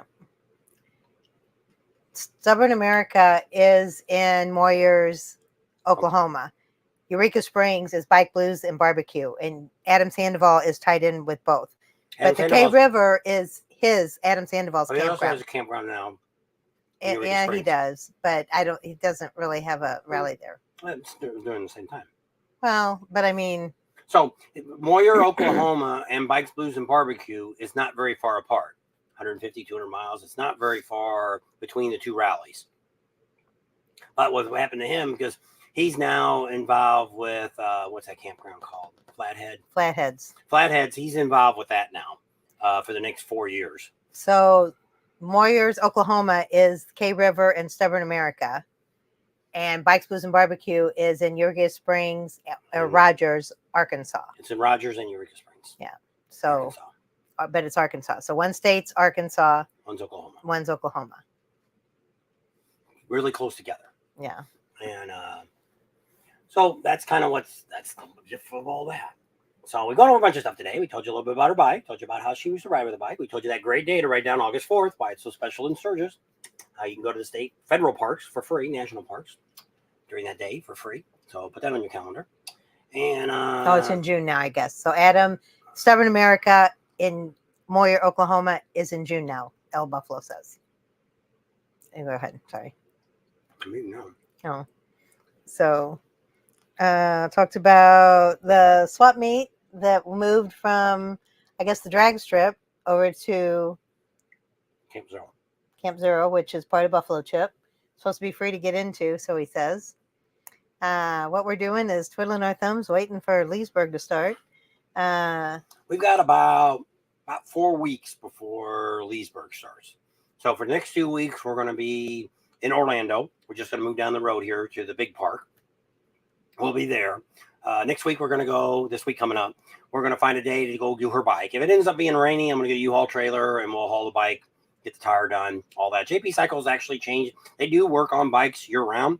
It's just not during the rally. But what they may normally do is they only put accessory parts on. Like if you want to have cams put in or something like that, JP That's don't do in that. Arkansas. But if you want to get a seat or you want to get shocks put on your bike or whatever, they'll do that in the store, and there's a charge for it, of course. And it's actually the same guys you talk to at the counter are the actual mechanics. That's why they know so much. They're probably one of the best places to talk about motorcycle parts. If you're thinking about buying something for your bike, even if you're not going to buy it from them, those guys work on the bikes. They know what they're talking about. And so when you talk to them about a bike, but we did have to correct that typically working on bikes, they don't work on anything older than a 2001. Yeah. Because someone said, make sure you tell people that. Because we were telling people that it's a good place if you got an older bike that you can get your parts from. Didn't realize that they won't really work on anything older than a 2000. You They'll can have still the get parts for you, parts. but it's the problem is just like changing tires. If that bearing goes out, a lot of people don't have the right press. The press in the bearings on the older bikes, and if you can find one, if it's an oddball or so, I understand why they are what they are, but Mike says there's a lot of entertainment videos on the rallies, but not too many informational videos. Don't know.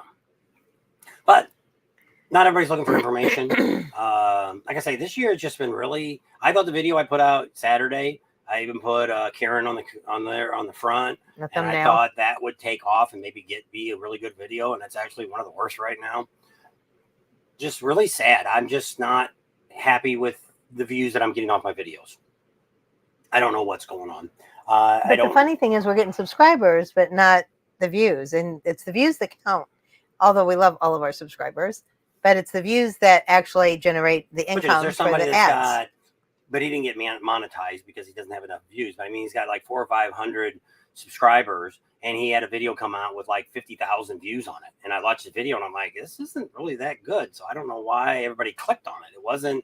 I don't know. It had girls on the front page. Now, I didn't do that this year. I didn't put as many videos out with girls on it. When I go back and look at my last few years, I always had a girl on every video. This vid time, we put ourselves or maybe just her on it or just me on a video. I did a couple with the girls on it. I did the Twisted Tea girls on the other day. And he said it didn't seem like with the girls on it, more people would hit us if they saw us versus the girls. So my idea was to get away from that. I don't want to be the channel that the only reason you're coming because I have girls coming on my channel. Now we're going to have girls in our videos because we know a lot of the girls and they come up and say hi and they say, thanks for watching Bob and Tam or thanks for coming to Daytona, whatever they say. You know, and we always are going to put a few of those in there, but we're not going to put as much as I have in the past. Because I don't want to be that channel. So maybe that's why I'm not getting the views. You know, I don't know. I also thought here in the next week or so, maybe I would get more of you that came to the rally. You would then be watching the videos because you maybe didn't have time. And so we'll see what happens here the next couple of rallies.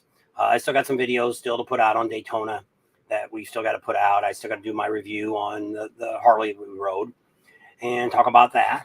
And so I still got some stuff in the queue here to take care of. There's a couple other bike shows that I haven't got all the videos up of that yet.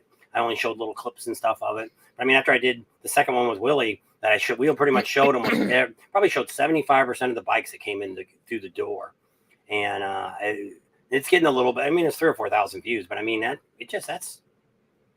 Well, when it did last year, remember the one 2 years ago that took off finally? Yeah. I mean, it didn't. It was a pretty good one from the start. Now my video that it said live, it did really. It's like 8,000 views, so it's pretty good. But when I look at my videos, I don't know. It gets discouraging because you don't do that until you watch his video coming up on batteries. Yeah. Mike says, speaking of parts, it's time for a battery in the Punisher. Should I go with the Harley one or upgrade to the lithium? You want to wait for my video. Maybe I'll do that. Maybe I'll work on that tomorrow because that won't be very long to talk about batteries. I changed my mind. So if I go back and look at my videos, last one, Willie's Live got 8,900 views. That might be, yep. The biggest one we had? Mm-hmm. Yep. We got 62 people on the the night. 87 for the police, too. Oh. Those two are tied. Next one down from that, 6,000. Must know about Daytona Bike Week. Opening day did 7,000. 79 on Saturday Action. That had her on it. That was the Sun Show was on the cover of it. So it's like, I don't know. Well, see, the bad thing is I also look and see what I make on these videos, and not saying that we're not doing this to make money, but that kind of that kind of gives me that old, when I see it, I'm like, that's all I got out of that video. That's all because if you just think about the time and effort, we get up and we go videotape, and he comes back and he edits and he gets it all out and puts it up and puts it out. I mean, that's a 12-hour day pretty much to make $10 on a video. So like, here's a video. Yeah. So there's a video the other day I did, and a lot of people are watching it longer. So that makes a difference. When people watch longer, you make more money. But so I got like 3,200 views, and they actually said the video should be average video that I'm putting out right now is between 27 and 35. So it's in that area. So I made a whole $19.32 off of that video. Now, once again, we're not here to tell you, we're not here to beg for money. Yeah. We're not asking anybody to give us any money.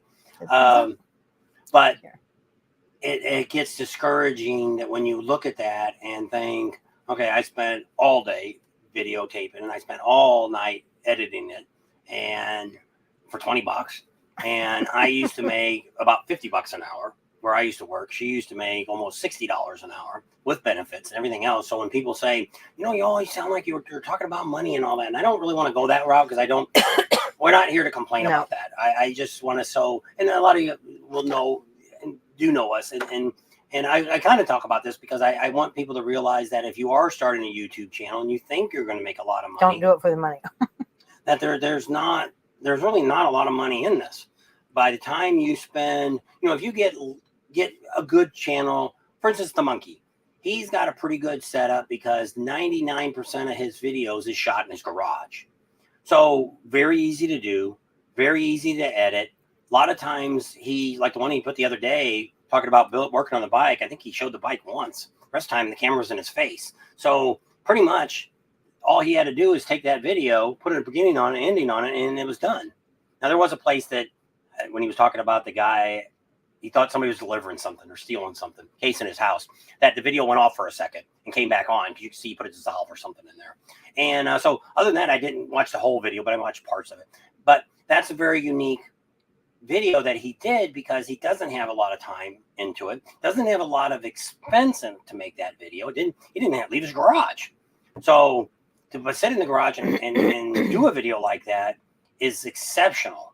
So that's why he's hoping maybe if we can ever get to the point where we're building bikes for veterans, that will bring a whole nother group of people in. And I might be able to do like he does. I can stand in the garage and we can talk about the bikes and what I'm doing to them. And I might get a good draw of people. And same thing, it doesn't cost me a lot to put that video out. I'm not traveling. There's no expense in the video. Now there's expense in the bike and fixing it up and things like that. Same thing with him. I'm not saying he doesn't have any expenses at all, because if he's putting parts on his bike, unless he's getting buying bikes for free or getting bikes for free, he's having to lay money out for that. But in our case, we're doing stuff to our bikes and we're still going to the rally. So it's expensive. And it's like him. He said it before on his channel. He wished he could, when he retires, he hopes he could do what we do and travel around to all the rallies and be able to do that, where he does Sturgis, Daytona, Leesburg, Smoke Out. And I think that's about all he does for rallies. But he's got he's working full time and he's got a family. And so George says Daytona videos saturated YouTube this year. There was tons of them. George said that. And I see that too. And so I'm thinking that's part of it. But when I look at a lot of these guys and girls that are putting videos out, I think a lot of them are thinking, maybe they're looking at us and they're thinking, oh, look, the Bob and Tam guys, they're traveling all over the country. They must be making a killing on this stuff. Well, we found out too, talking to some other YouTubers, what we had thought.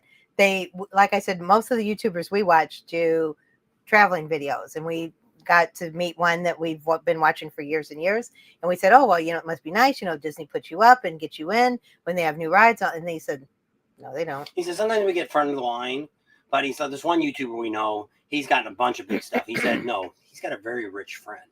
His rich friend will go do this or that. Like, let's get the most expensive room at Disney, and he comes in after they're done, and he films the room or goes in the day before when they check in. He films it all, everything like that. He didn't get it for free. He never said he did. No. But I just assumed, because they were putting so many videos out about YouTube, Disney, that Disney was asking them to come. I'm starting to see that with Harley Davidson. That Harley Davidson has done a lot, especially here in Daytona this year, with YouTubers. Now, I don't know if they were asked to do what they did or if they contacted them, like riding the Ozarks. I think he contacted his dealer, and his dealer contacted, and they talked to corporate, and they got him some bikes to ride during the rally. And they got them for the whole time they were there, the whole week. They got bikes demoed. We'll have it hauled in. Your chopper, if you fly into Daytona, what about the chopper? So yeah, we would go with so Rowan, there's no Willie's Tropical Tattoo Show in Sturgis because Willie is in Daytona, and he does it for the veterans in that area. There is a chopper show, I think, at the Iron Horse.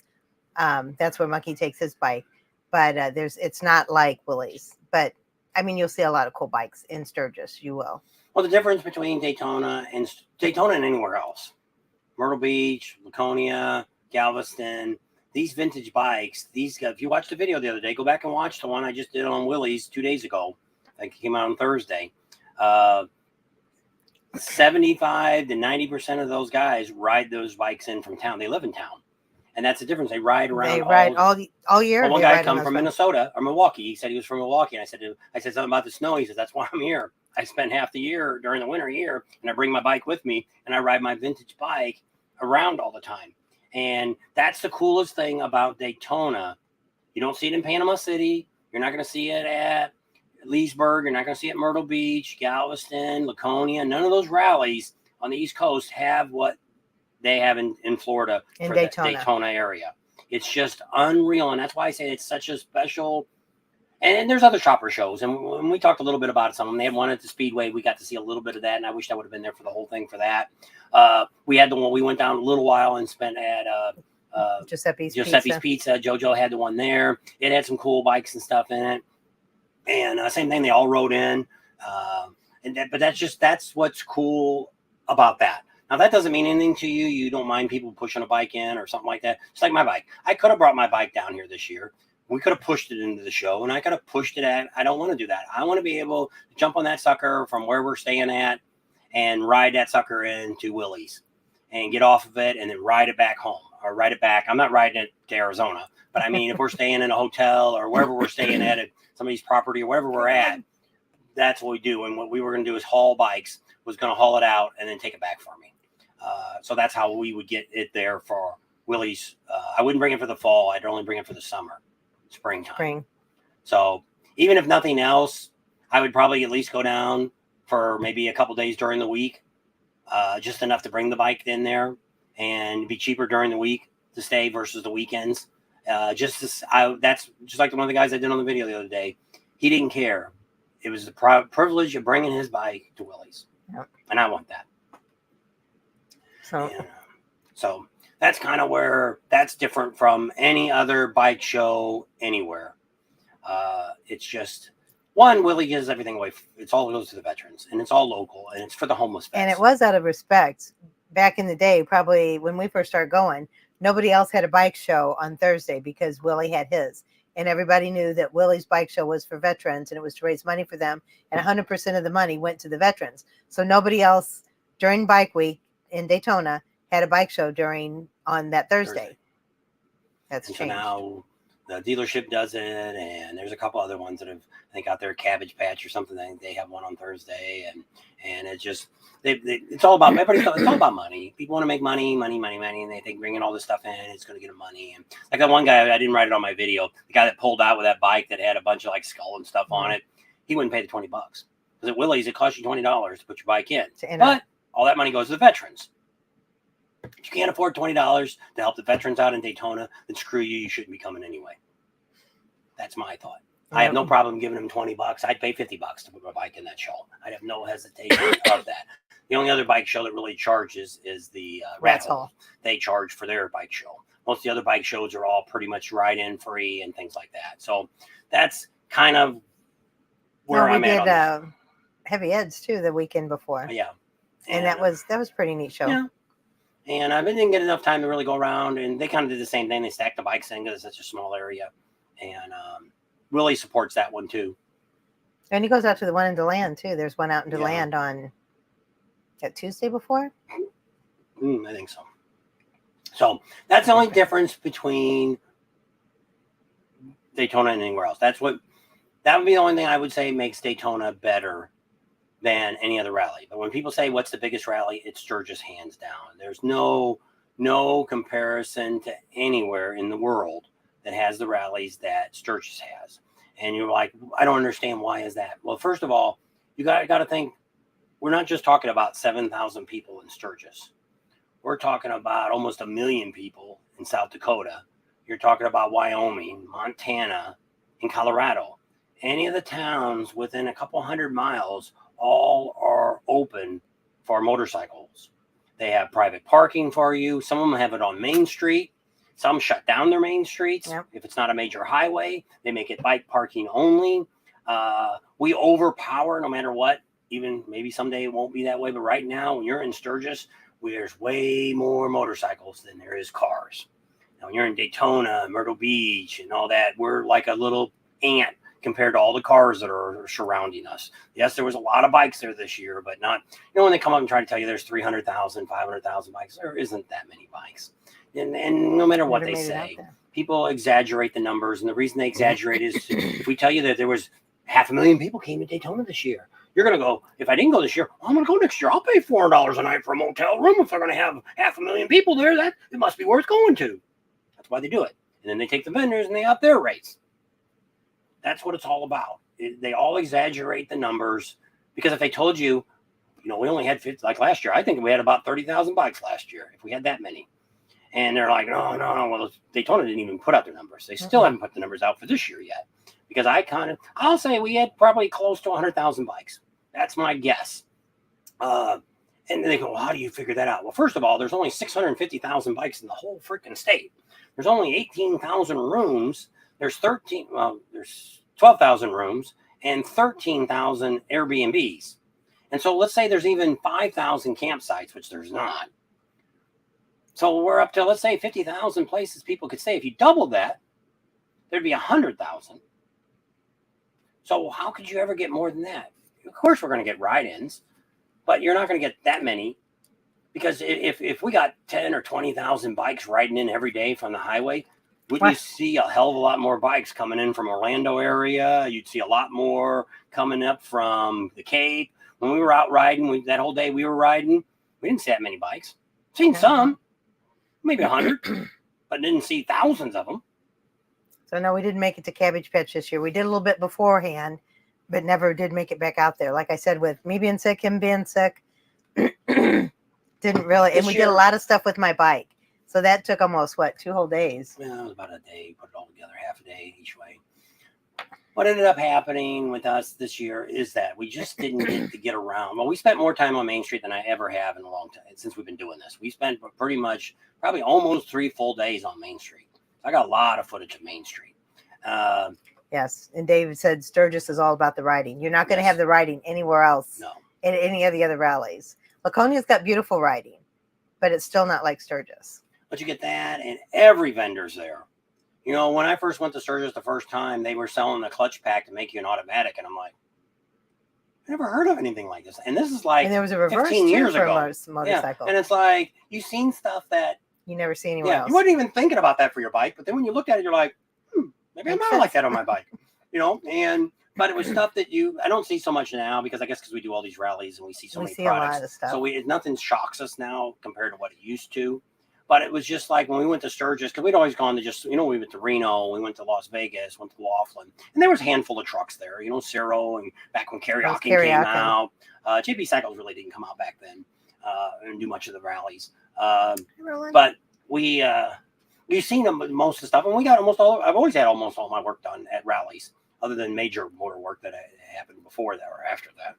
But when you go to Sturgis, it's just that, one, other than the Buffalo chip, pretty much everything's free to see. And it's just like here. Well, I thought it was the Iron Horse, but it's the Knuckle. Knuckle's having, is it Head East? what's that band that I can't think of the band that Larry had the first year. Hmm. Was it Head East? No, it's not Head East. Oh, Quiet Riot. Quiet Riot. Quiet Riot is coming to the Knuckle. Now it's got a brand new owner, brand new money, and he's got a couple bands. I thought it was the Iron Horse that was getting these bands, and it's the Knuckle. Knuckle is coming out. Okay. Is coming out big in 2024. New owners.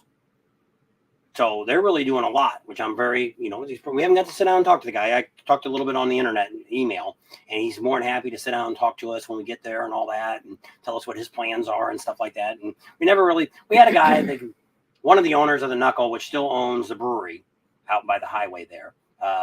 He was kind of our contact, but his brother kind of ran the Knuckle. We never really got a good contact to talk to somebody there. So now we got a new owner. So that'll be kind of neat. And I messaged him back on Messenger. Yeah, and he's talked to us a few times. So he's willing to, he didn't even come on a live, but I'd rather meet him in person first. I don't mind having guys come on our live, but I like to at least know who they are. Talk to them a little bit before, if we get there on the 10th, we'll have plenty of time he'll be there early because he doesn't live there either. He's got property he owns out in Deadwood. And I don't remember what else I know, but he's been coming to Deadwood. I thought he was from Daytona too. Or maybe it was Myrtle Beach. I don't know. Maybe it's Myrtle Beach. Yeah. Yeah, because I think it's... Oh, he owns Suckbang Blow. He's partners with Suckbang Blow, Mm-hmm. and that's right. So Tony wants to know if we've ever been to the Rat's Hole show. He likes that because Smitty puts a hog nose ring on your keychain every year. So I guess every year you go put your bike in the show, he puts a... Now, we've been there. That. We've been to a couple of the shows. We used to go quite a few. The guy that actually puts it on, his dad originally did it. Now he did it. A couple of years ago, he told us he was all pissed off. He wasn't ever going to do it again. He was tired of this bullshit. And he went on and on and on. And so we had filmed it. And I said, just check it out here in a couple of days. It'll be out. Well, then the next time I seen him at a show, I don't know if it was in Sturgis or what. He says, I never seen your video. I'm like, it came out. I said, right here it is. Well, you didn't send it to me. Didn't know I was supposed to. So pretty much ever since then, I haven't really done a whole lot with him anymore. Neil wants to know if you would ever go back to regular gauges after your digital. No. I told you. No. They tell you so much stuff. Lots of info. Yeah. It's like... I looked for 15 years to put that on all my bikes I've looked at digital gauges. I just couldn't justify the price. I'd pay twice that much for it now. For the stuff that it gives you. Now, the new M8s, I think on the new bikes now, you got a lot more information on them now. See, all that information on the older bikes was all there. ECM, it had all that information in there. Your oil pressure, your temperatures, and all that stuff was in there. And it's just so much stuff that you got now. You can even program it to tell you when to do an oil change. Hey, I got Amsoil and I want to change every 5,000 miles. You can hit that, come up and tell you, okay, you're 5,000 miles, time to change oil. Well, didn't it even tell you your battery was too low to charge or to jump? Yeah. So it's just every day I learned something new on it. And probably if I rode more, I'd probably get more out of it. But yeah, I love them. And to be able to watch my oil temperature, watch my head pressure, my temperature of the heads and the engine block. I can see the difference that my love jugs make a big difference. They were well worth it if you're riding in the city. I can see the temperature drop. What do you think of the difference between the the gauges on the 2024s versus Dakota Digital? Well, the new gauges that are on the new bike, the information is there. Now, I didn't spend enough time to see if all the information is there. But there, I think they've even got the tire pressure and everything's on the screen now. Now, see, mine don't have tire pressure. But it does on the new bike now. It did have tire pressure and a bunch of different things. And so I think the new bike, you won't need digital gauges. Would you even be able to put them on? Because it's just one big screen, They might eventually change it. But I mean, if all the information's there, there's no reason for it. Yeah. Because that was the reason to get it, because you wanted everything digital. Instead of seeing your odometer and your tachometer going up and down, you can now look at the numbers and see it. You can set it to either way. But I like to see everything in numbers. But on my bike, I was pleasantly pleased that I could see my speedometer. I didn't think I was going to. I thought it was like my handlebars was here and the speedometer was laying flat, but it's up. I can see my speedometer. I can't see if I'm in neutral. I have to get up and look down because the little bitty light is at the end of this pin. That's what comes up when it shows me when it's in neutral. Can't have everything. But yeah, so I was happy with that because I kind of wanted a new speedometer, but I can see it. So that's what he says. What do you need a speedometer for? So see how fast I'm going. The traffic flow. Because I was going on Nova and I was doing the 45. And then when we got on the A1A, or no, the A or the 1, whatever it is, US 1, it was 55. So I went 55 plus. She's hot rodding around already. But she really wants to get in right around in some parking lots. Yeah, so I can practice my turns and all that stuff. We're going to have to quit soon because I Yeah. can't sit here much It's a hard longer. seat. Yes, it is. So you've been on an hour and 15 minutes. Holy Oh, smokes. I didn't think I'd even make it an hour. he said we won't be on long. All right. So you want to wrap it up? Any There's other nobody else questions? talking. Nobody So, said I nothing. don't know how many people we have on tonight. 64. Not too bad. And we had a couple good lives. We had some lives that hit 2,000 or 3,000 after the fact. So that was pretty good. I was pleased with that. So it's not like I'm always depressed. But, well, you look at all this stuff, and I do enjoy We what shouldn't we look do. at the numbers. We should just do this and be done with it. And you should look at all the. But you look at it does cost us money to get here. It does cost us to do what we do. And let's say we have things like here. They're like, how do you afford to stay a month and a half in Florida? Well, we have all these campground memberships that we pay for. We paid for. So we So have it's no not money coming out out of of our our pockets pockets. for nothing between now and Hey, Daniel, happy till Myrtle birthday. Beach is over. We don't have a dime out of our pocket. Everything already is either comp for us or it's. But see, most Already places, prepaid. most of it. We tried to approach Teddy, and we had talked about that. I don't know if I ever really said anything about it. They already have a hotel. They give us a used bike to ride. We just wanted the airline tickets, less than $1,000. And we cover their 3-day rally. We do the 3-wheel rally if they want. We'll do the fall, whatever they want. They just have to tell us. Well, they basically said, well, Teddy didn't. Some of his staff told us, well, if we do that, we're going to want you there all the time. We Well, would only be able to well, I put cover. it this way, you're going to pay me a lot more than that if I'm going to spend all my time there. Because, you know, people, I know what it costs to make a commercial. I know what it costs if you hired somebody to come in and do what we do. So when we look at it is, let's say, I don't know if he even had all of his hotel rooms sold out or not, but let's say he did. So let's say all together, let's say it's 1,000. The bike's not getting really no money out of his pocket to ride a used bike. So let's say the whole thing costs him $3,000 to have us there.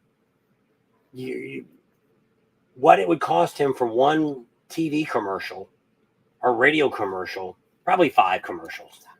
He's going to get that. And for what we get on our channel, you're going to get a lot more people that's interested in what we're doing to watch that. Because that's what I tell people all the time. We had that happen once before.